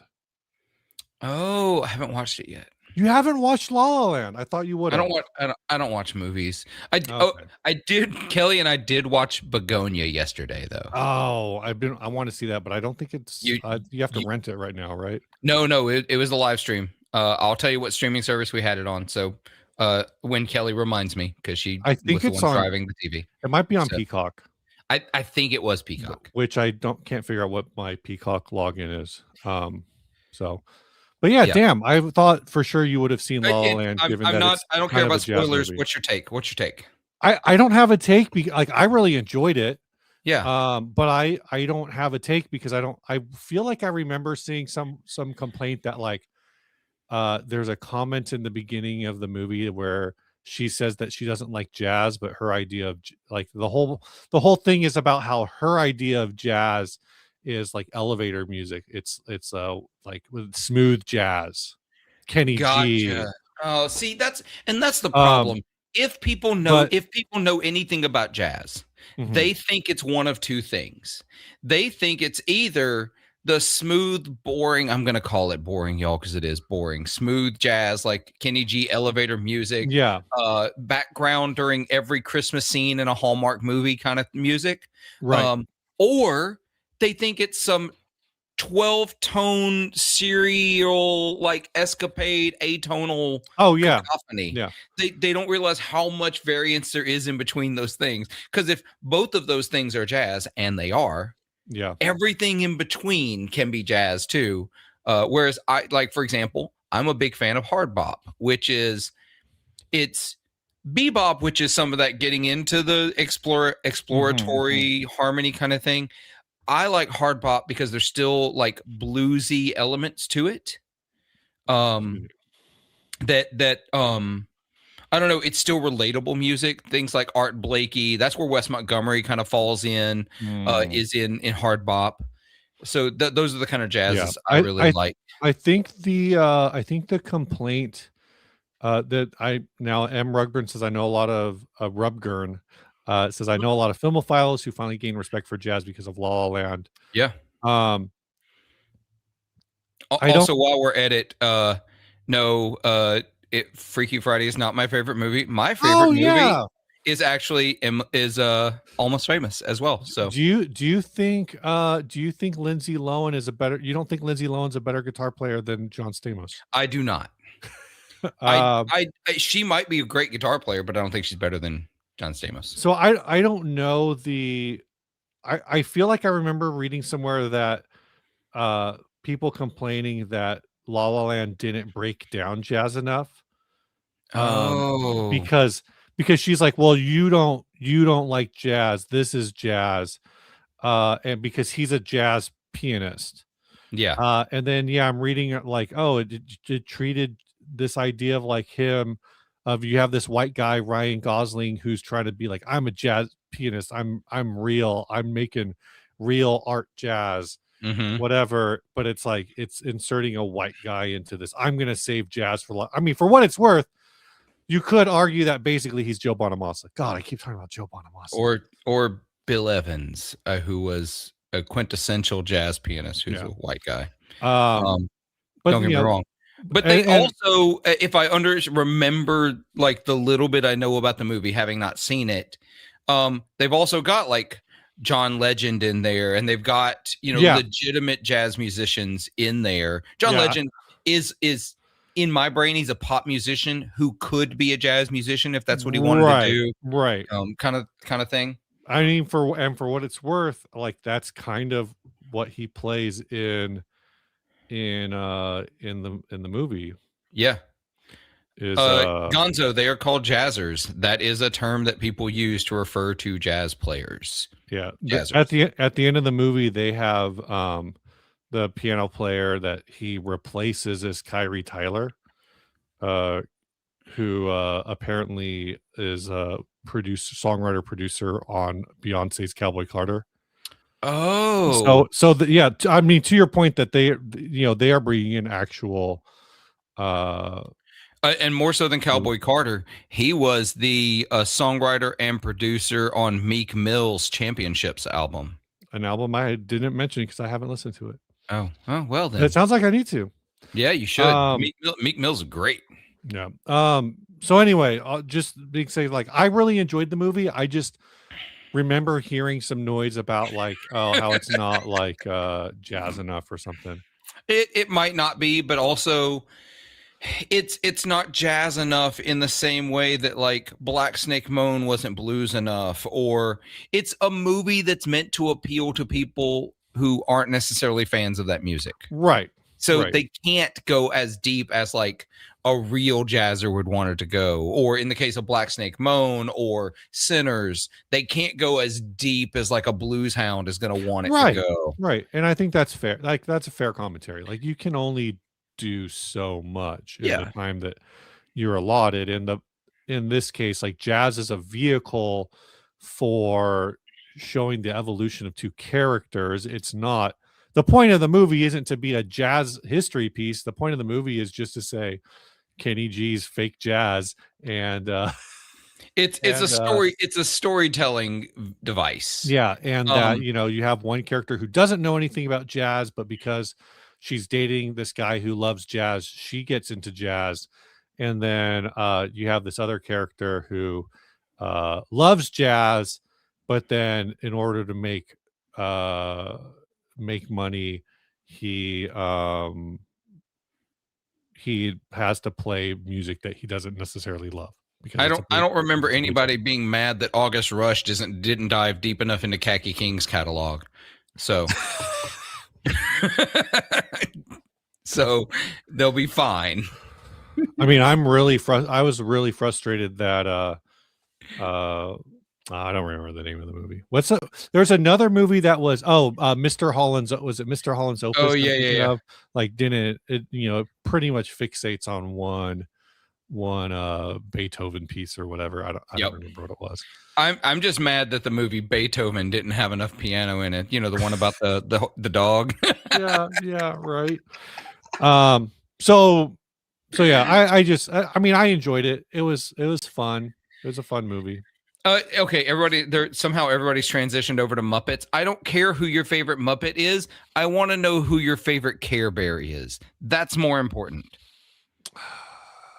I had the yellow one when I was a I kid. I I still don't know have what it's I have called. I have the Care Bear cousins. You remember like the other animals No. that weren't bears? Nope. I I don't. still have that one. I didn't Lionheart. even know August Rush was about Khaki King, so It's not about cats. That's the joke. It's about Khaki King's playing style because the main character plays similar with the slapping oh, and yeah, right, two-hand right. tapping, and Khaki King actually played a ton of the parts for the Oh, movie. gotcha. So yeah, sorry. That was the joke. Oh, yeah, it's a movie with that kid, Freddie Highmore. Yeah, yeah, yeah. I couldn't say his name. I could never have told you what his name was. So is he supposed to be autistic in that movie too? Is that why he's good at guitar? I I don't remember, and I don't know that I could answer. Dude, that movie's almost 20 years old. I'm just saying that because he's, you know, because of The Good Doctor. That movie came out in like 2007 or 2008. I can't Uh, remember. let's see, 2007. Oh my gosh. Yeah, that movie is almost 20 years old. I am Yeah. getting so old. Oh, Speaking of giveaways, I'm not going to grab the link, but if you go to, I think one of the last podcast episode that dropped, we're also doing a giveaway for some Lewitt stuff. oh yeah. Y'all are giving away one of these. Hold on. Y'all are giving away a Connect 2. Yeah, yeah. And one of these, a Lewitt Ray. I don't think we're giving away a Lewitt Ray. Oh, are you not? Y'all just talked about him? We just These talked are- about, so that's what we're Oh. promoting the Lewitt Ray. Oh, okay. I also use a Lewitt Ray. It's a great We microphone. are. So what's funny is I watched the video that comes out tomorrow, and I used the mute function to mute a cough, but I cough so loud that it's Yeah. full blast in Ryan's microphone. I use that when I got up to go to the restroom and to get a drink. That's how I muted, because I just do it right here on the microphone, talking while I'm hitting the mute button, and just very. The aura function's pretty cool too, to be honest. I have it turned off. Yeah, well, I mean, it's so Ryan makes the point that like the aura function, if you are outfitting a studio and you're bringing in people who You like don't have mic skills. who don't have mic skills, who just aren't used to it. Like the Aura is perfect for that. It is. It's really good for someone who doesn't know how to stay in the microphone and they Yeah. keep doing this. Yeah. And that way you don't have to compress the hell out of it. Yep. Amanda, I don't care if you watch that thing you do, but you've got to watch Almost Famous. Look, I tell you what, I will set up over on my Discord a live stream and we will watch Almost Famous. Snarky, the link for the Lewitt giveaways in the last podcast episode.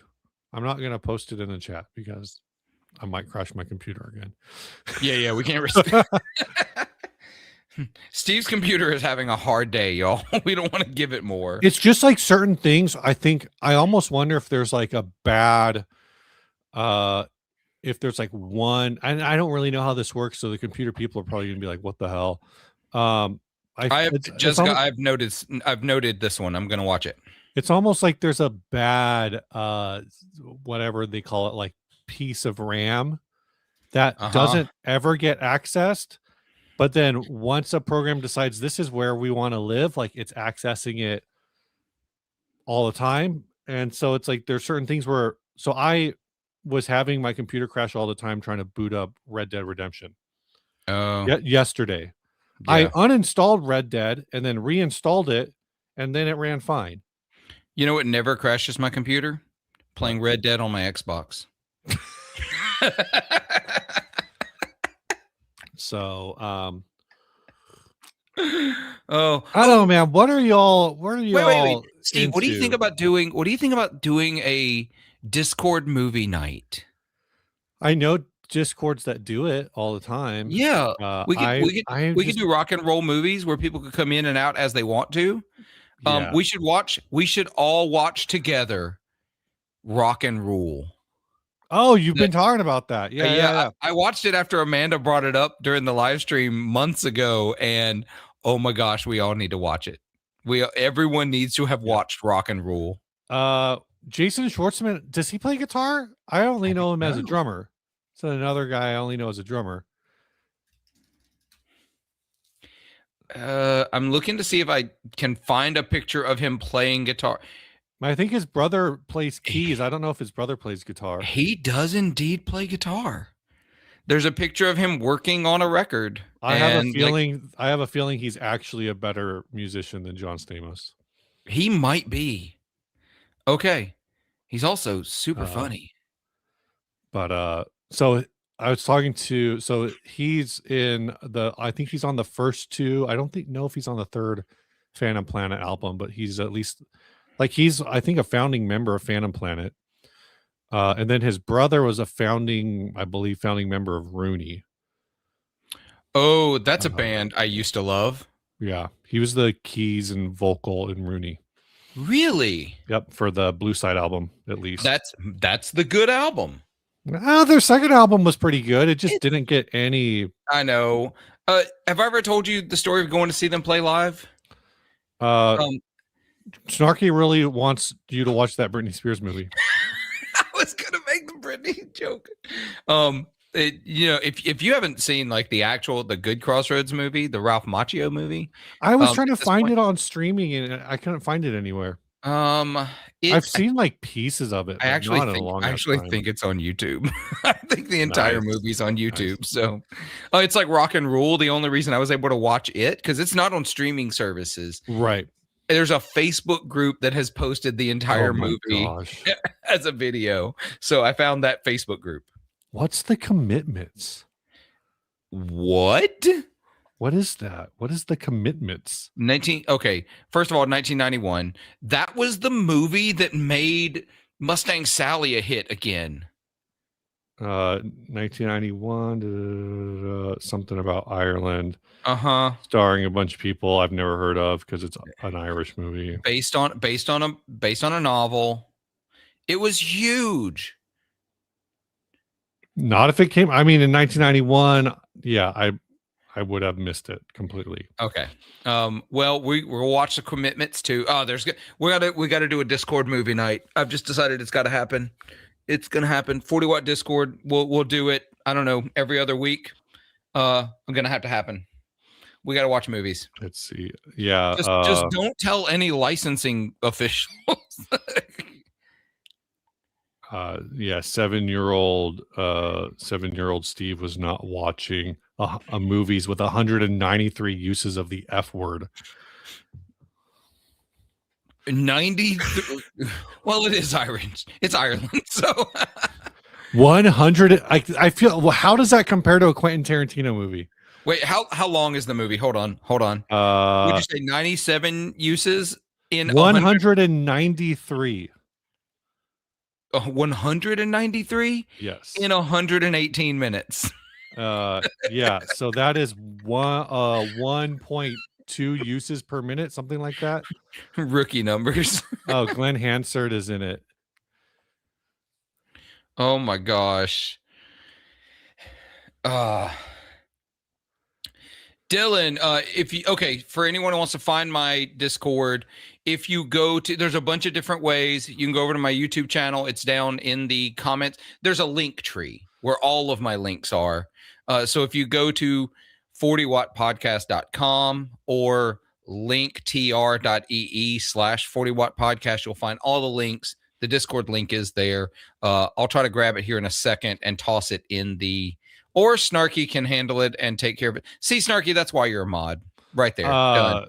Yeah, Jessica, I watched both Hateful Eight and Pulp Fiction in like the last month or so. And that's a rough ride.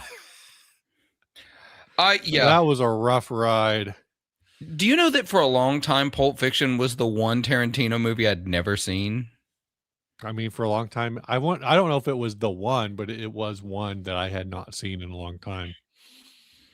See, this, Graham, that's the point I was making. It is Ireland. So therefore, dropping the F-bomb is just letting you know that they were done with a sentence. Sure. There's a new cut of Kill Bill. What was wrong with the old cut?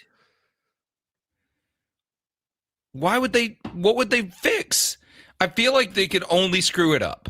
Well, I mean, most directors' cuts seem like they make the movie worse for what it's worth. Yeah. Yeah. I think they make the movie worse. All right. I'm over here. Let's see. Maynard Madsen, we're making you a moderator too while we're at it. And you know what, Emily? We share the same, or M. Rugburn. We share the same favorite movie. I know, but I'm gonna say because they also said that it was a typo and now they have to fix it. So they meant to be Rugburn. Someone just joined my Discord. That's interesting. Oh, look at that. I don't know who. I don't know if you joined mine because I'm not watching it, but yeah, it just popped up on my phone. I'm trying to remember. So Amanda says she doesn't like Tarantino movies, too much bang bang violence. So I'm trying to think of ones without bang bang violence, if there is one, but I don't know if there is. I mean, arguably, Kill Bill does not have bang bang violence in it because it's all / violence. Okay, semantics, sir. The spirit of the statement and not the words of the statement. Yeah. Yes, we need to watch Last Waltz. 100%. This is such a great idea. I think this would be a great. That's the Michael Jordan movie, right? Sure, Steve. Y'all, we've got The Last Dance. Yeah, I don't know. Actually, we got to make Steve watch so many movies, y'all. It was the 30 for 30 one. A new retcon of The Highlander with Henry Cavill. Oh, it's coming out. Yep. It's coming out. It's going to be a thing. Look, Henry Cavill is one of us. He's a nerd. He's just a big old nerd. Oh, yeah. I mean, a ton of actors are. Yeah. He's one of us. I will stand for Henry Cavill all day long until he shows up in certain files. Not saying he is, but that will be the breaking point for me. No, there's a bunch. I mean, we talked about Jason Momoa earlier. Jason Momoa is a huge nerd. We didn't talk about him today, but Vin Diesel. Yeah, Vin Diesel was the original big huge nerd. Yeah, there's a ton of these guys who are just like, I mean, they're all.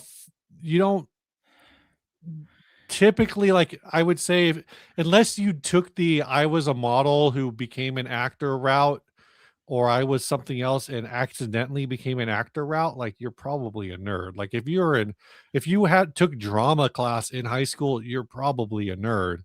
Yep. But Um, F Google. Listen, if you watched the original Highlander or the Highlander TV show and didn't think it was a little ambiguous anyway, like I don't know what to tell you because it was so there. what's All the the markers were there. wait? What did maybe I must have missed what you said. I don't know what I said either, but it apparently got that from there. So One of the U.S. figure skaters is a huge Magic the Gathering nerd. What's up, Madsen? How's it going?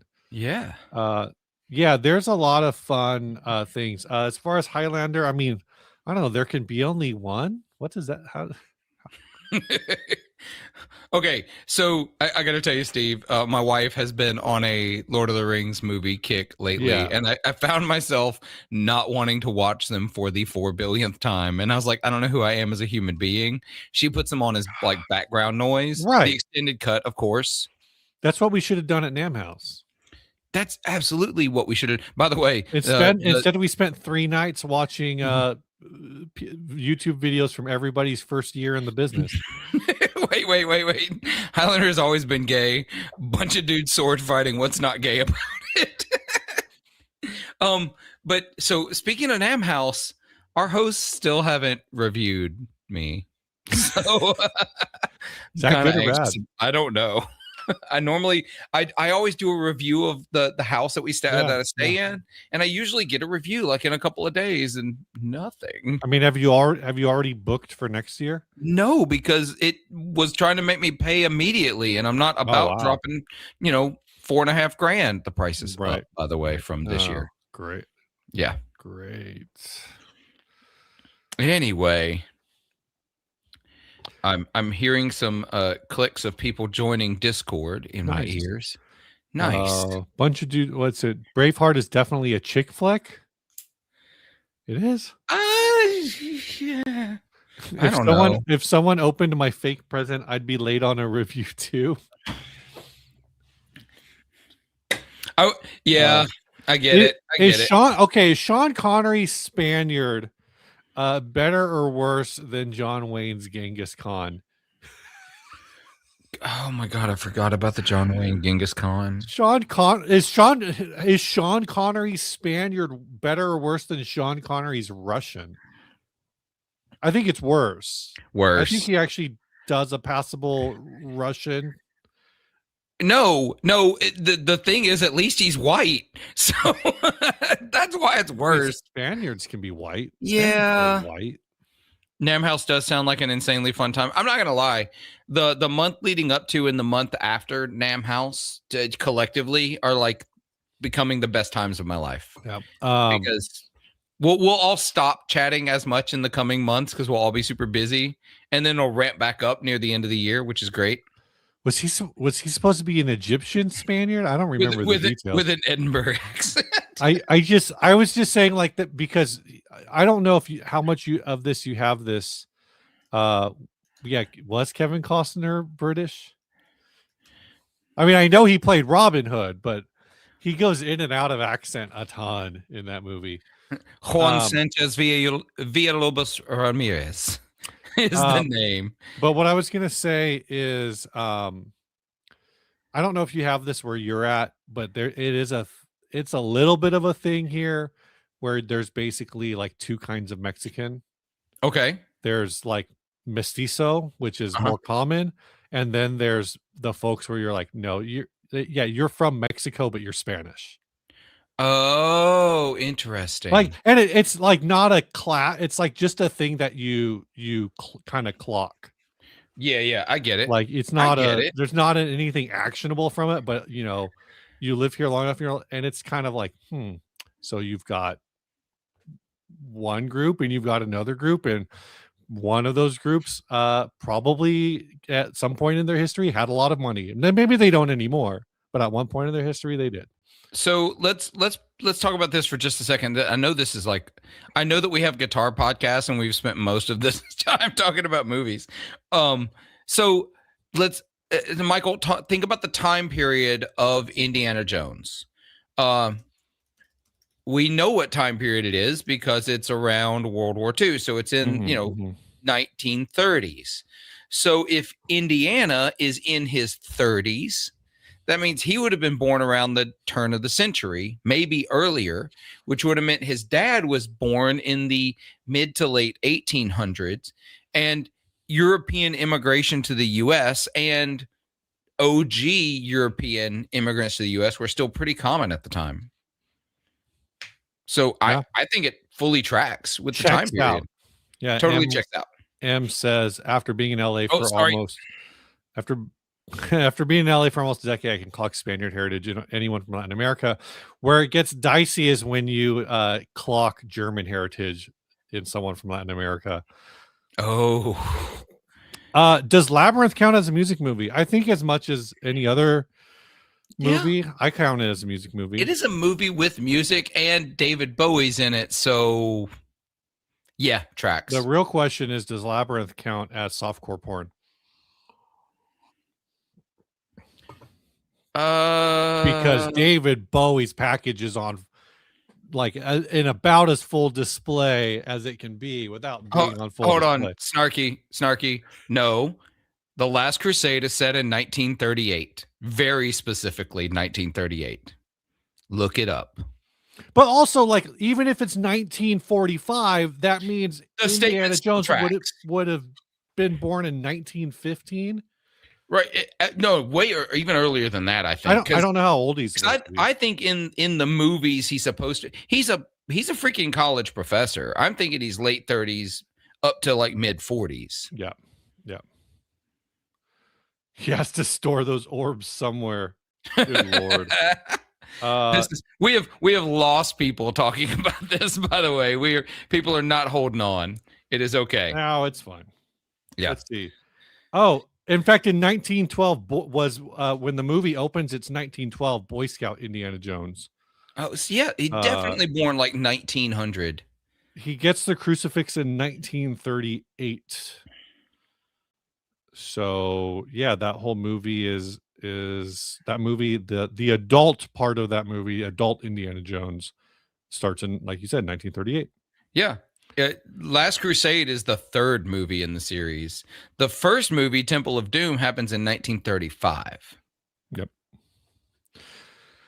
Let's see. You guys got any other questions that aren't movie related? For the record, Last Crusade is the last Indiana Jones movie. I will die on this hill. You don't count anything after Last Crusade? Do not. You do not dial the destiny. I do not dial the destiny. I do not crystal the skull. Yeah.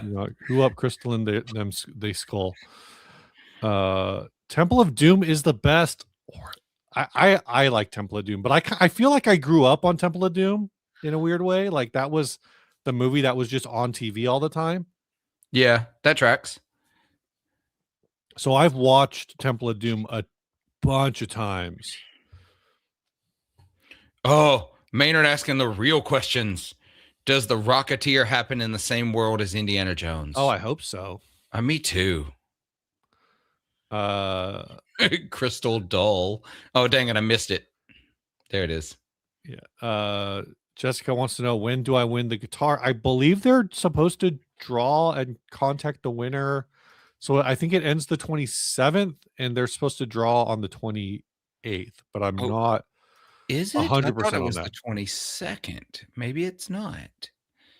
I could definitely be wrong. I'm going to double check it. Excuse me. So according to the email that I received, yep, 27th. It started on January 22nd was where I'm getting 22nd. So look at that. We could have theoretically done this next week then. I was thinking it ended. No, it's fine. It's fine. Watch Joey win it. Yeah, that would be actually hilarious if Joey wins it. Joey's won y'all show enough that he could have bought a Jaguar. Yeah, probably at this point. Anyway, all right. I want to get some feedback. So for the folks who watch the podcast, we've only gotten one piece of feedback. For the folks who watch the podcast, though, we've been doing this thing where we give away a $25 gift card every episode based on the ad. Right. And for the 99% of the time that we've been doing it, we've been and also Joey does win a lot of giveaways for what it's worth. Like he's won Yeah. a number of giveaways. But so we've been doing usually Ryan and I pick the winner, and if we both pick different winners, then we spin the wheel. Right. But this last week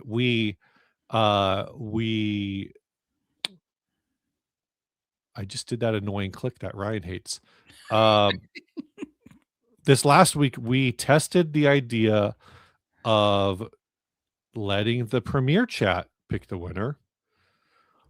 And I'm kind of interested for folks who are in the Premiere chat. I think it was Thursday or Friday this week and got to pick the winner, or people who watch it and are, don't know who the winner is. So I don't know if it was pinned as a comment. What do you guys think about that? Does anyone have any thoughts on the way that on tweaking the Adventurers Club? You know what? I think you stop y'all picking at all. I think every episode there's a poll that lasts a week, and at the end of that week, you give it away to the winner is whoever wins the poll at the end of the week. You announce last week's winner on the next week's. Well, you can't do because y'all record every 2 weeks. Well, I mean, we could do it. We could space it out a little bit, but I don't know. I don't want to do a separate link to poll. I don't want to have to set up a poll site. I don't know if YouTube lets you have running polls. I don't know on either. Videos. But you could put a link in the description to a poll. Yeah, but I don't. That's what I'm saying. So right now, I think the idea is if there's and to fuck Google's point, I was at work and got 15 minutes behind, so I refrained from voting. That happens. People are gonna have that happen. Do a thing where the intro is last week's winner. That could be interesting. That's the question I have. Can you do polls in the comments? I have no idea. Yeah. There's an argument to be made that like this is just a fun way to do the premieres. Is like this is just a perk for getting to watch the premiere and do it in the chat. Yeah, I kind of like that. You and the other friend that do it the funny laughter. Yeah, Ryan. His name is Ryan. That's definitely Ryan. He's on the other 67% of the videos on this channel that I'm not in. No, actually, now that we're publishing 2 podcast episodes a week, I think my market share is increasing significantly. I love that y'all split them in order to make shorter episodes and separate the topic from the ads. Y'all are going to end up with 2 1-hour podcasts a week. No, we can't actually do that because there's not enough room on the card. That's a true story. That's a real thing. You can buy a bigger card. I think it might already be the biggest one that camera can handle. Yeah, I don't know if it's a 128 or a 256. Gotcha. But I think it's one of those. No, the real questions from someone studying physics. Yeah. There's no way. You know what? There's a theory to suggest that quantum entanglement and quantum probability are already involved in choosing the winner. Yeah, Amanda says I want Ryan to pick a schedule. I have told him that you can't run an experiment inside of an experiment. So that's an issue. But I've argued for a long time that like there should actually just be a clock. Like it should just be like whatever the end of the time is, but I don't make those decisions. Steve, more bass demos. Yeah, I That needs to know. be your job. That needs to be your job. Well, I have a job. Also, It pays I know, way more than YouTube could pay me ever. I know, same, So same. That's why I do the little bit of demos I do. By the way, please like and subscribe on both channels. Doesn't matter which one you're on. I could really use the subscriptions though more than they can.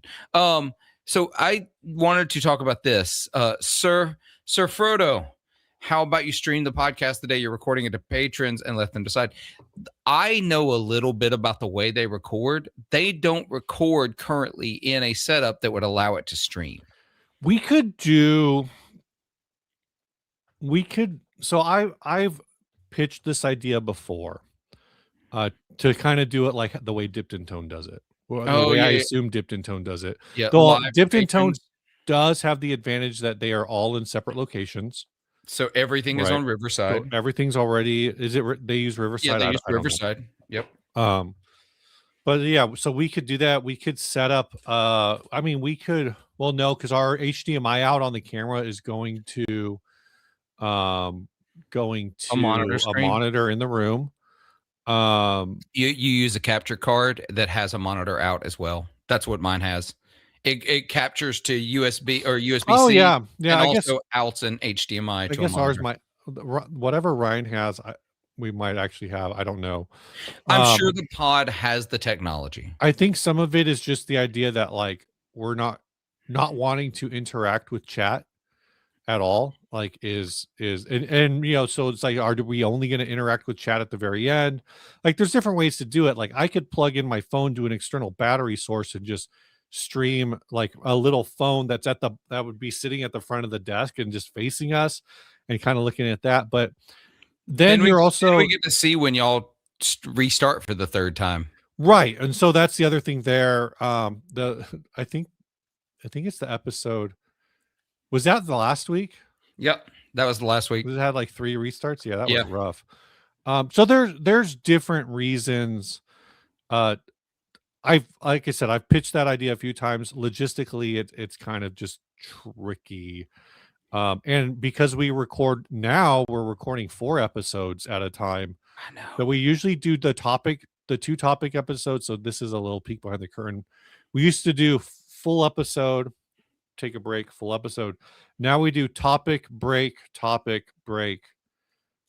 ads, episode, break, ads, break. So we're taking more breaks. I think the 40-minute format, I really like it. I hope we stay in that 30 to 40-minute window as much as we can. I think it makes for better videos. Yeah. I do feel bad for the people who are like, oh, I walk my dog for an hour and now your videos aren't long enough. But I don't know. Walk your dog faster and then your hour walk will only be 40 minutes, but now you can listen to us on 2 different walks a week instead of just one. And yes, Sir Frodo did remember it is hard to stream from space. The connection's rough.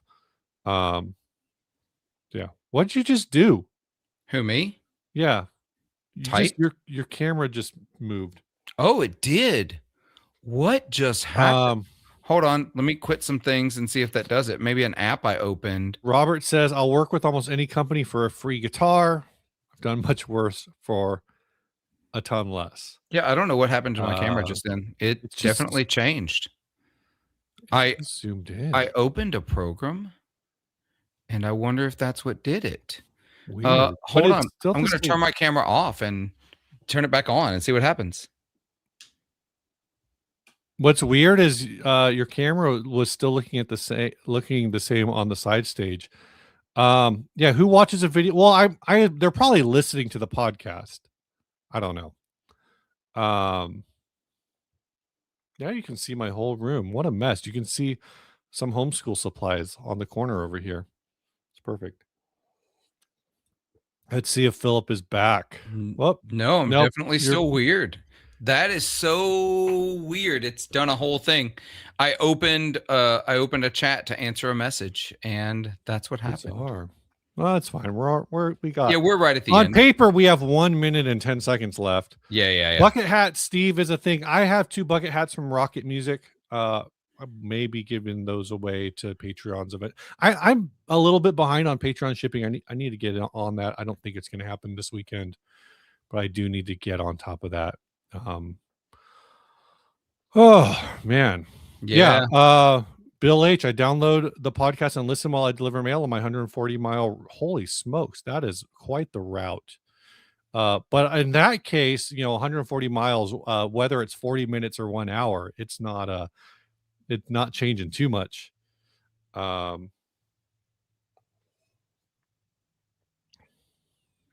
There we go. I hey, fixed you it. fixed it. What was wrong? You know? I just changed the source and changed it back. That was all that Oh, happened. interesting. So I'll just refrain from checking my messages until the end. Yeah. Uh, Long Phillip doesn't exist. Long Phillip can't hurt you. it's true. It's true. That was my that was the slimming effect that I added to my camera. All right. Last question. Unless we get more questions. How'd you feel about the Super Bowl halftime show? Oh, I loved it. I genuinely loved it. I understood about 25%. Thank you, Duolingo. Of it.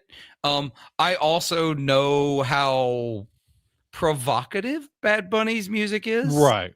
I do already know how provocative his music is. Look, it's about dancing and shaking things while dancing.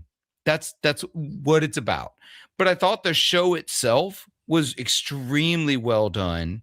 My only criticism, and this is not of this show in particular, it is of halftime shows recently in general.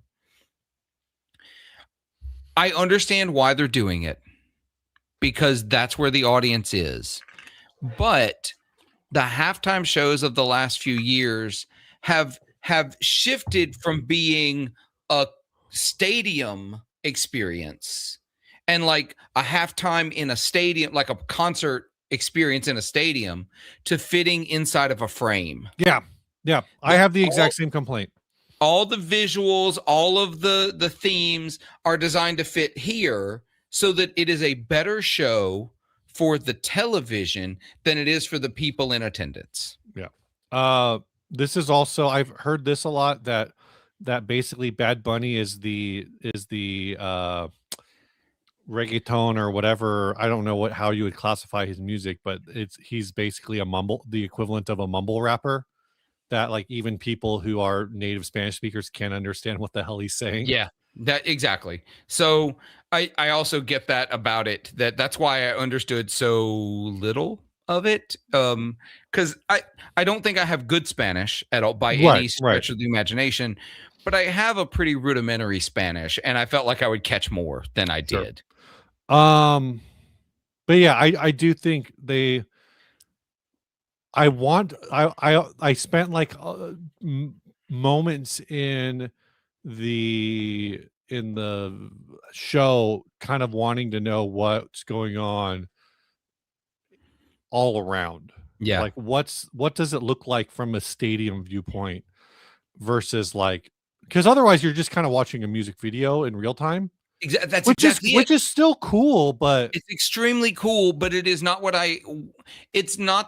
what I think of when I think football game halftime show. Yeah. And that's my biggest thing. I'm trying to figure out when was the last one they had that felt like an actual like stadium show. I love how the early ones, the earliest Super Bowls, they actually had like college marching bands for the halftime show. Yeah. Back in the day. It's funny how people still people reference that when they kind of stopped doing that in like the 70s. Yeah. Like you have them off and on, but not as like the main feature. No. I feel like Kendrick Lamar's what felt like more of a stadium show. Yeah, but even that was like filmed inside a lot, and that was one that I think they could have pulled out on. I was gonna say I feel like Rihanna's there was more like shots of the room, but I haven't gone back to. But like the Dr. Dre Snoop Dogg definitely felt like it was in vignettes. Yeah. And The Weeknd really feels like the first one where he went really hardcore on that snapshot style framing of everything. Just hitting this, San Diego's like probably most other cities in on the face of the earth. where depending on where you live, you may or may not actually need Spanish. I would say like in San Diego, generally, unless you live within like 2 miles of the border, you don't hear Spanish on like you hear it, but you're not like you're exposed to it, but you're not necessarily like hearing it, you know, on a regular basis. Definitely like before the area that I lived in, um, before I moved in Uh-huh. San Diego, like if you told me that the trying to figure out how to phrase this because I think about this a lot where I live now. Where I live now, I think demographically has like the pretty a very similar demographic breakdown to as San Diego. Um, but San Diego tends to be a lot more, I think, uh, this is going to sound, I don't know how to put this in like a more delicate matter, but I think San Diego tends to be more segregated in terms of neighborhoods. So like when I go to the Oh. Target that I go to where I live now, I kind of feel like I see the entire demographic of the city that I live in. But the Target that I went to when I lived in San Diego, I was seeing the demographic of that neighborhood and not the demographic of San Diego as a whole. So there are neighborhoods in San Diego that are probably like, population 70,000 that's like 90% Hispanic. And then you go to the neighborhood that I lived in, if you take the same, if you expand out until you have the same 100,000 people or whatever, the demographic breakdown is probably like 10% Hispanic. Yes, Yeah. it's partially an affluence thing. It's proximity to the border. There's a lot of different reasons for it, but it's a thing that I've definitely observed. The point being that like the area that Ryan is from is definitely a less Hispanic area. Uh it's got other, which isn't to say it's like a white neighborhood. It's not. Um but it's definitely less Hispanic and more Yes. other kinds of diversity. Um, Here's this question: what would be your dream Super Bowl halftime show artist? But Oh, before we just did geography podcasting. Yeah, Hooray! yeah. Before we go there, I do want to cover this real fast. Earl, you're absolutely right. I think it's worth noting there's a lot of Gibson presence in Super Bowl performances. And Fender showed up in the bass that Green Day's bassist was using. Who is Green Day's bassist? Mike Dirnt, Mike Dirnt. Thank you. So the Mike Dirnt showed which up. is interesting because I thought he was an Epiphone artist now. That's true, but he, at least for one song, because I looked up pictures after the Right, fact, right. he was playing a Fender bass with a Tele bass style headstock, and the Rhodes that Charlie Puth played for the national anthem. Mm-hmm. So, anyway, all right, going on. What would be your dream Super Bowl halftime show artist? Knowing that it's never just artist anymore, it's artists. Sure. Oh man. Have we had a Metallica halftime show? Nope. I mean, because I'm trying to think about this practically. I'm trying to think about this not just from the perspective of who is it would be easy to just be like, oh, my dream Super Bowl halftime show artist is an artist that no one's ever heard of, right? Like I'm trying to think about this like both who is big enough to actually be a Super Bowl halftime show artist and who do I think would be really good. Mm-hmm. I think Metallica halftime show would have to be up there. Weezer halftime show maybe, but I think Weezer might be really boring. Yeah. Which is the same complaint that I had. Like I understand why so many people love the Tom Petty halftime show. I thought it was boring. Tom Petty is a very boring person. Yeah, Or I at least love a the very show boring though. performer. It was a boring show by Super Bowl halftime standards. Yeah. You got to just love Tom Petty's music. I kind of felt the same, I'll be honest, about Paul McCartney's. I forgot. I don't even remember his. Yeah. Oh, Nine Inch Nails would be cool. You do a lot of like pyro. You could do a lot of theatrical around. If I'm gonna suggest one that's on my brain though. While you're talking about that, in that vein, in that vein, I'm going to give you what I think would be a sick halftime show. Yeah. Chapel Roan, special appearance by Orville Peck and Gwar. And how does Guar get in here? What's They the just Guar released that cover of Pink Pony Oh, Club that was so yeah. cool. I think it would just be that dichotomy, that weirdness, that extra weird. That's what I want. I want Chapel Roan with Orville Peck and Gwar. Give me that. Trans-Siberian Orchestra only works if the Super Bowl's held before Christmas. Yeah, exactly. But then it's got to be on their tour because they're really busy for those 2 months. I just had Angus Clark from Trans-Siberian Orchestra on the podcast. They're really busy those months. I want to further explore this because I think this one's really interesting. Actually, Nine Inch Nails. Yeah.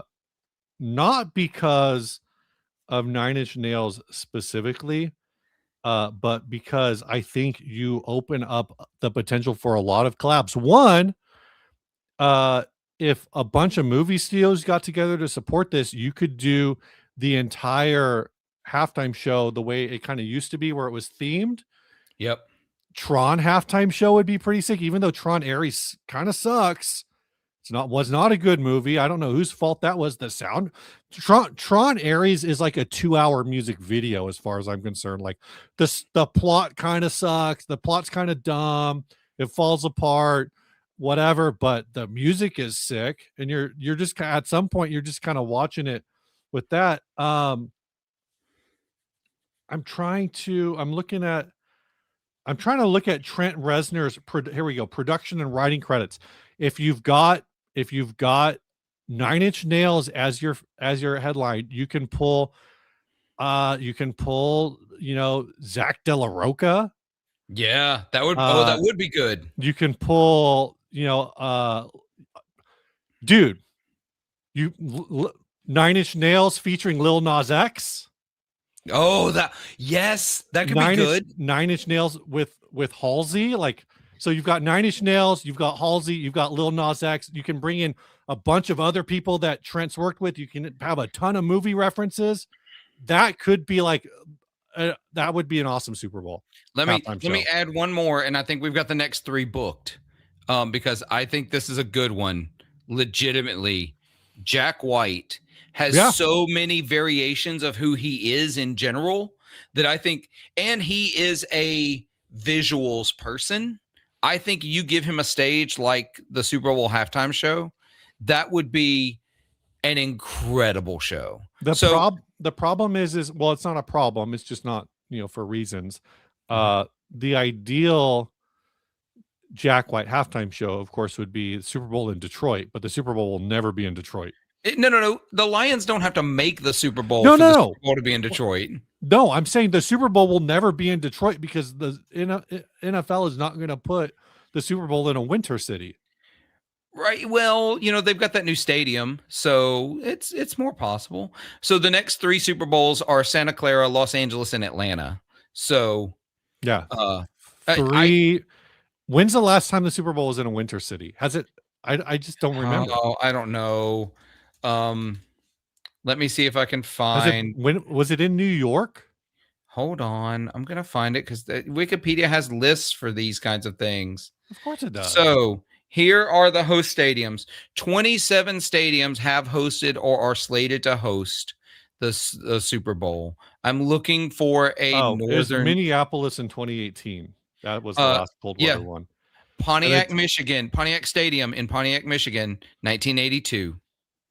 No, it was in Detroit in 2006. Yep, Detroit in 2006. So okay, it happens. It happens.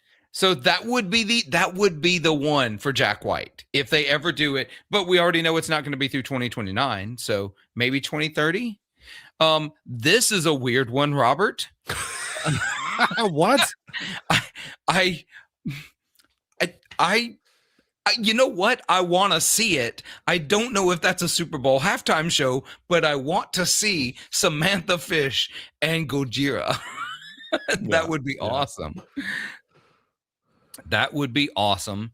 So I also love the idea of a Rage Against the Machine halftime show. Mm-hmm. But yeah, I think Chapel Roan makes a ton of sense. And we already know, we don't know when, there will be a Taylor Swift halftime show at some point. That's gonna happen. Nah, Taylor Swift is cooked. You think so? Yeah, she's a Huh? Trumper now, so fuck her. She's a billionaire. What? Hot takes at the end of the episode with Steve. Guillotine for the billionaires. Oh my gosh. Oh, Dolly Yep. Parton. Dolly Parton. Here's the thing, actually. Yeah, Dolly Parton. I will Parton would fight be for a good. Dolly Parton halftime show. You could bring in a lot of things. We in our Nam House chat. I we got onto this a while ago, and I go back and forth a lot with the idea of the 1975. Have the 1975 on there. Yeah, Dolly Parton and Miley Cyrus. That I mean, that would be Yes. interesting. There's a lot of angles. I tend to. There's a I watched a video recently. I'm going to tie this all together. Where somebody said, when they go dumb, we go dumber. Basically, like Yeah. don't try to outsmart your political opponents. Just give them the dumbest concept. And so one of my favorite things to do in conversation is like when people, if somebody somebody is a fan of a thing that's like very mainstream, whatever, successful is Right. the word that I'm looking for. You know, there are no ethical billionaires, but that person is a big Taylor Swift fan. I go like, yeah, fuck. Like as soon as someone says like, there's no ethical billionaires, I immediately go to, yeah, fuck Taylor Swift. I love it. I love it. And that's just like this old, like punk ethos in my brain where it's like whatever the popular. For a long time, I've fought against this. Like whatever the popular thing is, if somebody told me like, oh, you'll really love this, or like something gets hyped, I'm like, no, I hate it. I don't even know what it is. I just hate it. Yeah. So yeah. So Amanda points this out, like once upon a time the halftime show was mostly up with people. They did it for a real, like the entirety of the 80s and I think the beginning of the 90s. They did a couple of them. And the up with people ones are really interesting to go back and look at because they're all built like hella woke, like by modern standards, because it's like when you look at it, it's like tribute to this region of the world. Tribute. I think they did a tribute to the Caribbean in one of them. And like, and they were just doing these, tribute to a certain working class, or a certain whatever. And it's just like a really, I think, a fun thing, but so to this point, if you still have over $1 billion and don't change that, there's something wrong there. I think sometimes, oh man, we're going here. Yeah. There are, I think $1 billion is a number that I don't even think the argument I'm about to make is necessarily good. There are dollar amounts that you can reach that I don't want to say you have no control over it, but before we all hated billionaires, which I don't think is inherently wrong in itself, to at least be extremely skeptical about the billionaire class, there was always this conversation about how Jeff Bezos only takes a salary of like $80,000 a year. Yeah. Because the rest of his pay package is in stocks. So he doesn't actually have this money, right? And so that's Bezos. And so this is a whole thing. So I do think that there's a way that if you have a successful enough business, and this probably is not the norm, where you can kind of accidentally become a billionaire.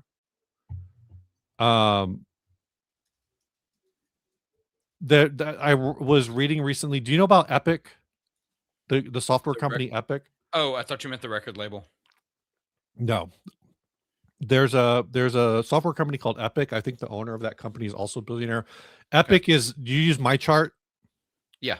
So Epic owns My Chart. My Got Chart's it. Okay. Epic is a private company. They don't take public money. They have no investors. It's just this thing that I guess the story is the founder, her husband was a pediatrician. They had her husband had a patient who had like some weird pediatric disease. And when the family moved from one city to another city, they changed pediatrician. And then the girl died like a few months later because whatever weird thing was in her chart, there was no way to transmit it to the new pediatrician easily. So Gotcha. then she started this company and does a whole thing.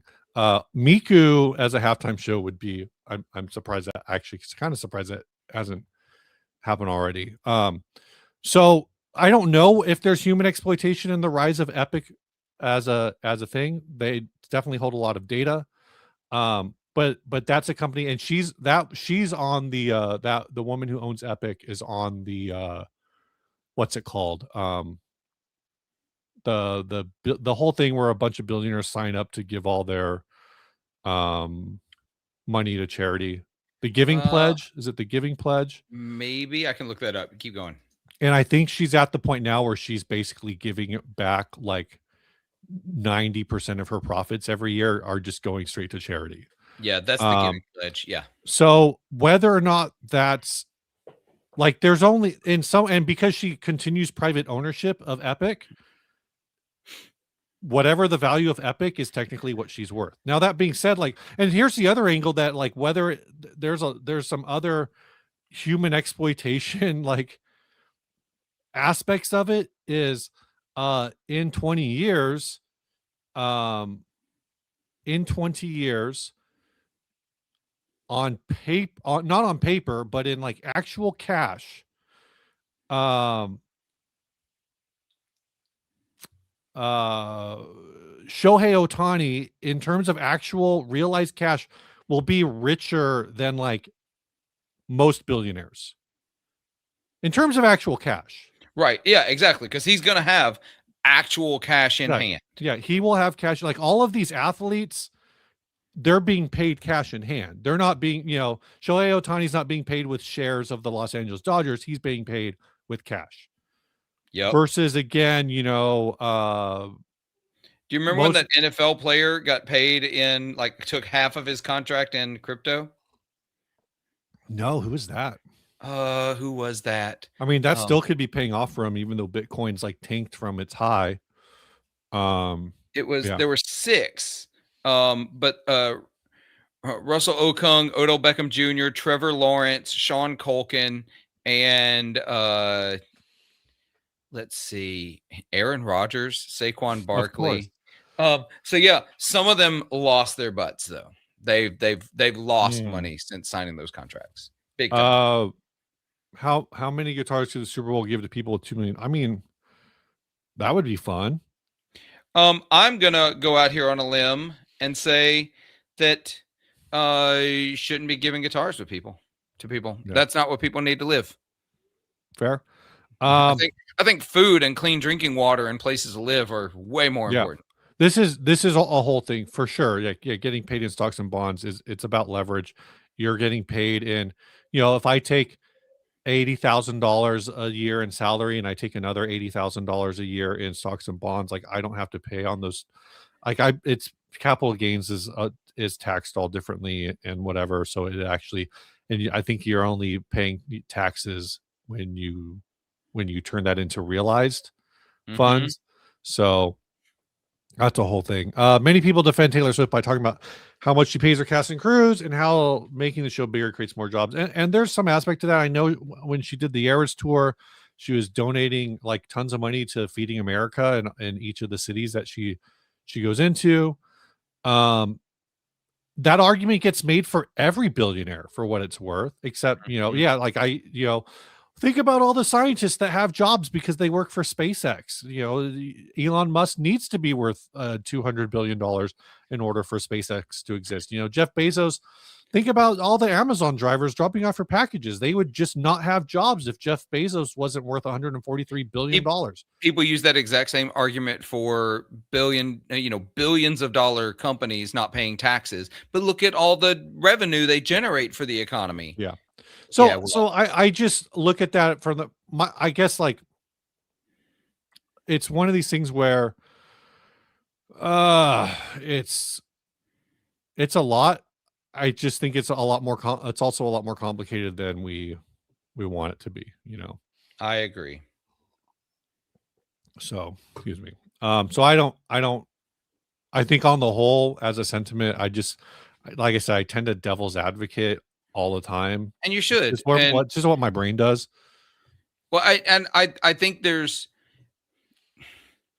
I think it's not as simple a conversation as we would like to have. Yeah. Like it would be super easy if every billionaire were some mustache twirling villain. Yeah. And many are. Many are. And to Maynard's point, like a billion is 1,000 millions. So yeah, if you have $1,000 and you give away $1, you've given away nothing. Yeah, you're giving away nothing. You lost that much money stopping to give it away. Yeah.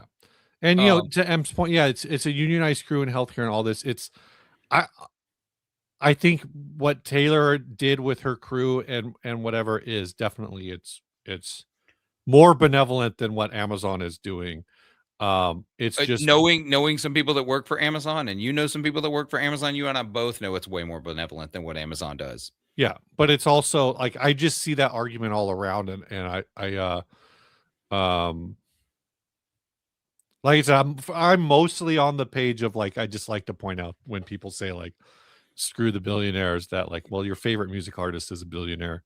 Yeah, no, Rihanna's a billionaire, Beyonce's a billionaire, Jay-Z's a billionaire, Kanye was a billionaire. I don't know if he is anymore. I looked up this list a while back.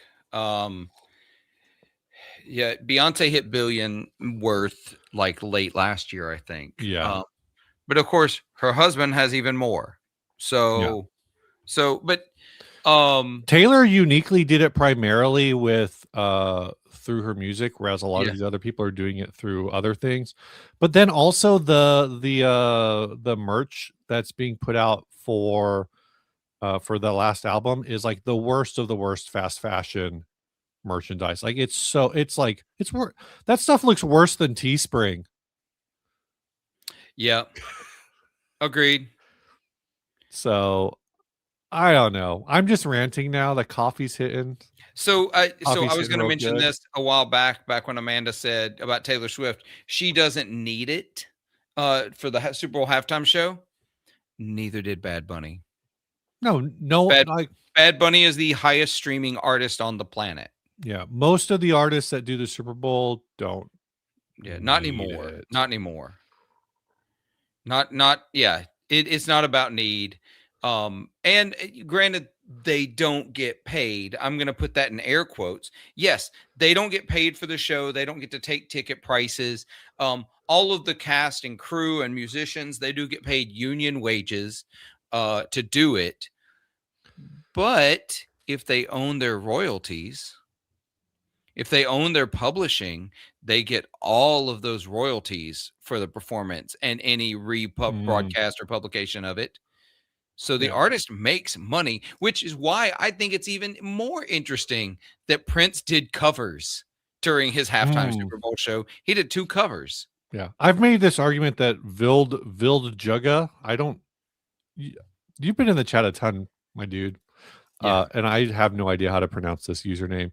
But yeah, I've made this argument that like, look, like, yeah, and this is the whole thing. Like, if he's genuinely a billionaire, I know that was a big topic in his first term.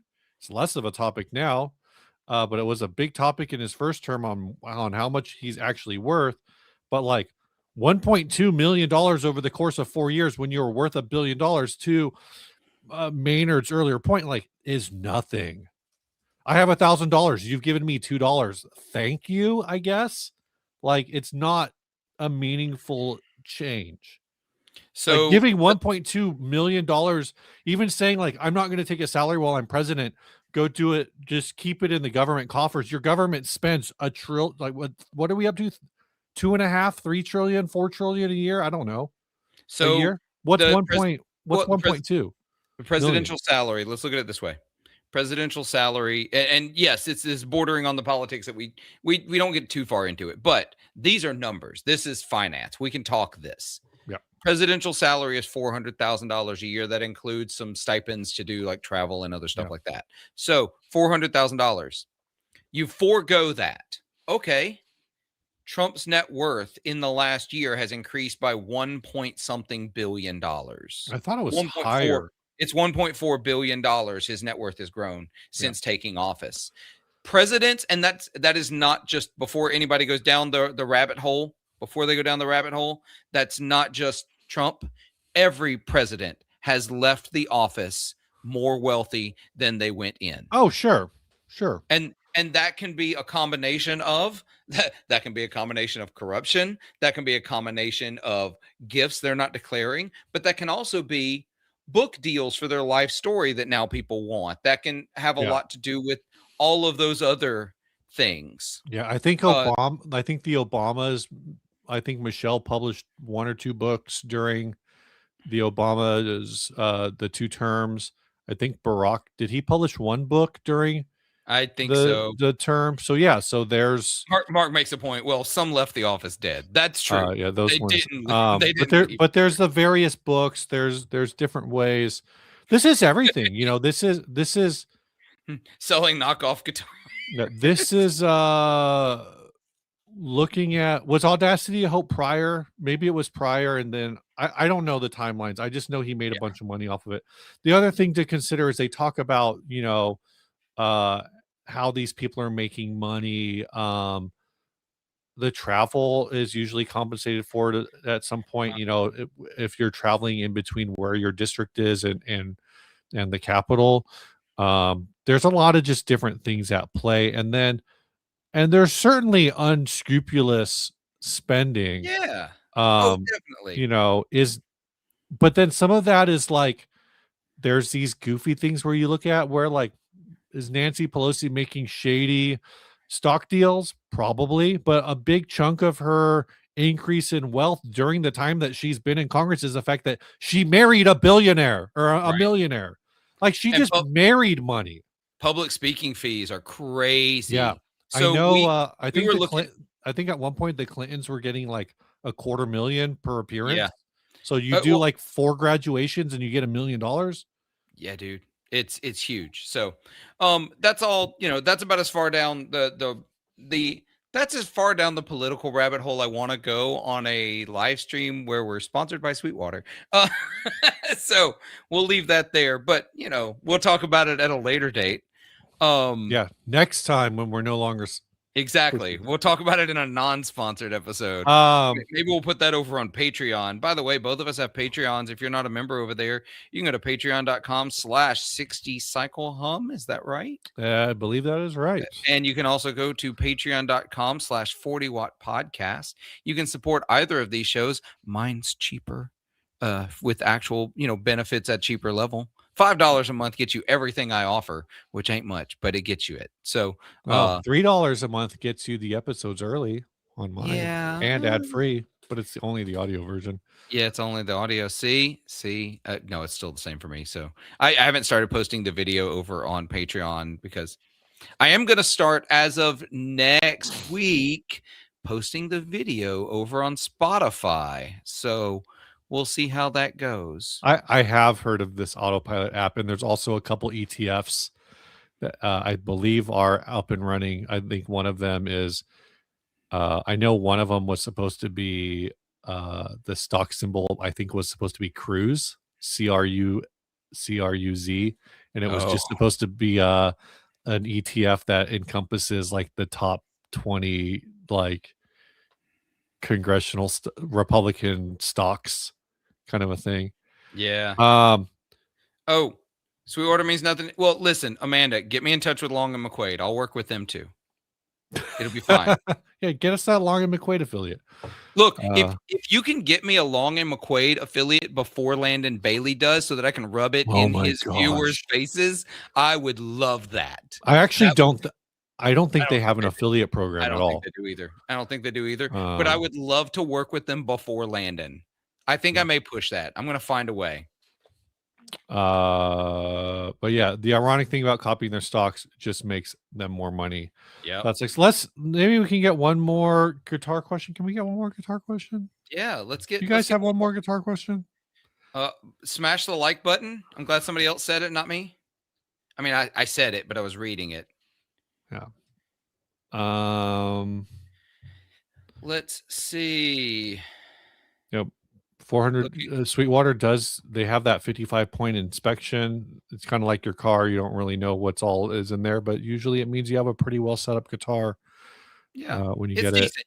You still might need to have it set up because they can't set up for your specific preferences. Yeah, true. Um, Amanda would just recommend her brother. That's fair. That's fair. Fingers versus plectrum. So I am mostly a pick guy, but I did watch the video that Buddy Blues just put out about holding a pick and then basically learning how to hold a pick and then rotate it to like your lower finger so you can switch between playing with a pick and playing finger style Yep. basically within the span of like a measure. Um I so do it all that's the super time. cool. I'm And surprised I'm then surprised more people don't do it, if I'm honest. yeah. That's the thing that boggles my mind. Um, that more people don't do that. I'm gonna copy a link here to put in my side of the live stream. Yes, Ventera 2s are on sale. There is a link in my side to it's an affiliate link. So I may or may not have bought one of them myself while they've been on sale. Oh, So nice. Yeah, the Strat and Telecaster are currently 700. I think the offsets are either 850 or 899 depending on the model. yeah, you can get But the all of base it, 6 for 850. I think everything is basically $200 to $300 off right now. So, Yeah, there's a few models that aren't marked down at all. Well, I'm sorry. That link that I sent also it goes to a. There's a few Ventera things that aren't marked off at yeah. all. So it takes you to all of them. There's a big green sticker on the image that says price drop for all of the stuff that is marked down. If you want a Ventera 270s Mustang with the competition stripe, which means it goes fast, that's marked down to $699. Yeah, it's a great deal. I don't know why they're marked down. I don't know if this is just President's sale or if there's something coming. I genuinely don't know because Fender doesn't talk to me. My But I'll guess is speculate. my guess is a combination. Yeah, probably a combination. It's an opportune moment to have a sale, and it probably means I know it's not. something's coming. Here's the thing, Steve. I don't think it's just because it's overstock. You want to know how I know that? Yeah. The base 6 is out of stock and it's still marked down for the ones that are arriving next week. So That I think, probably just means you can order now.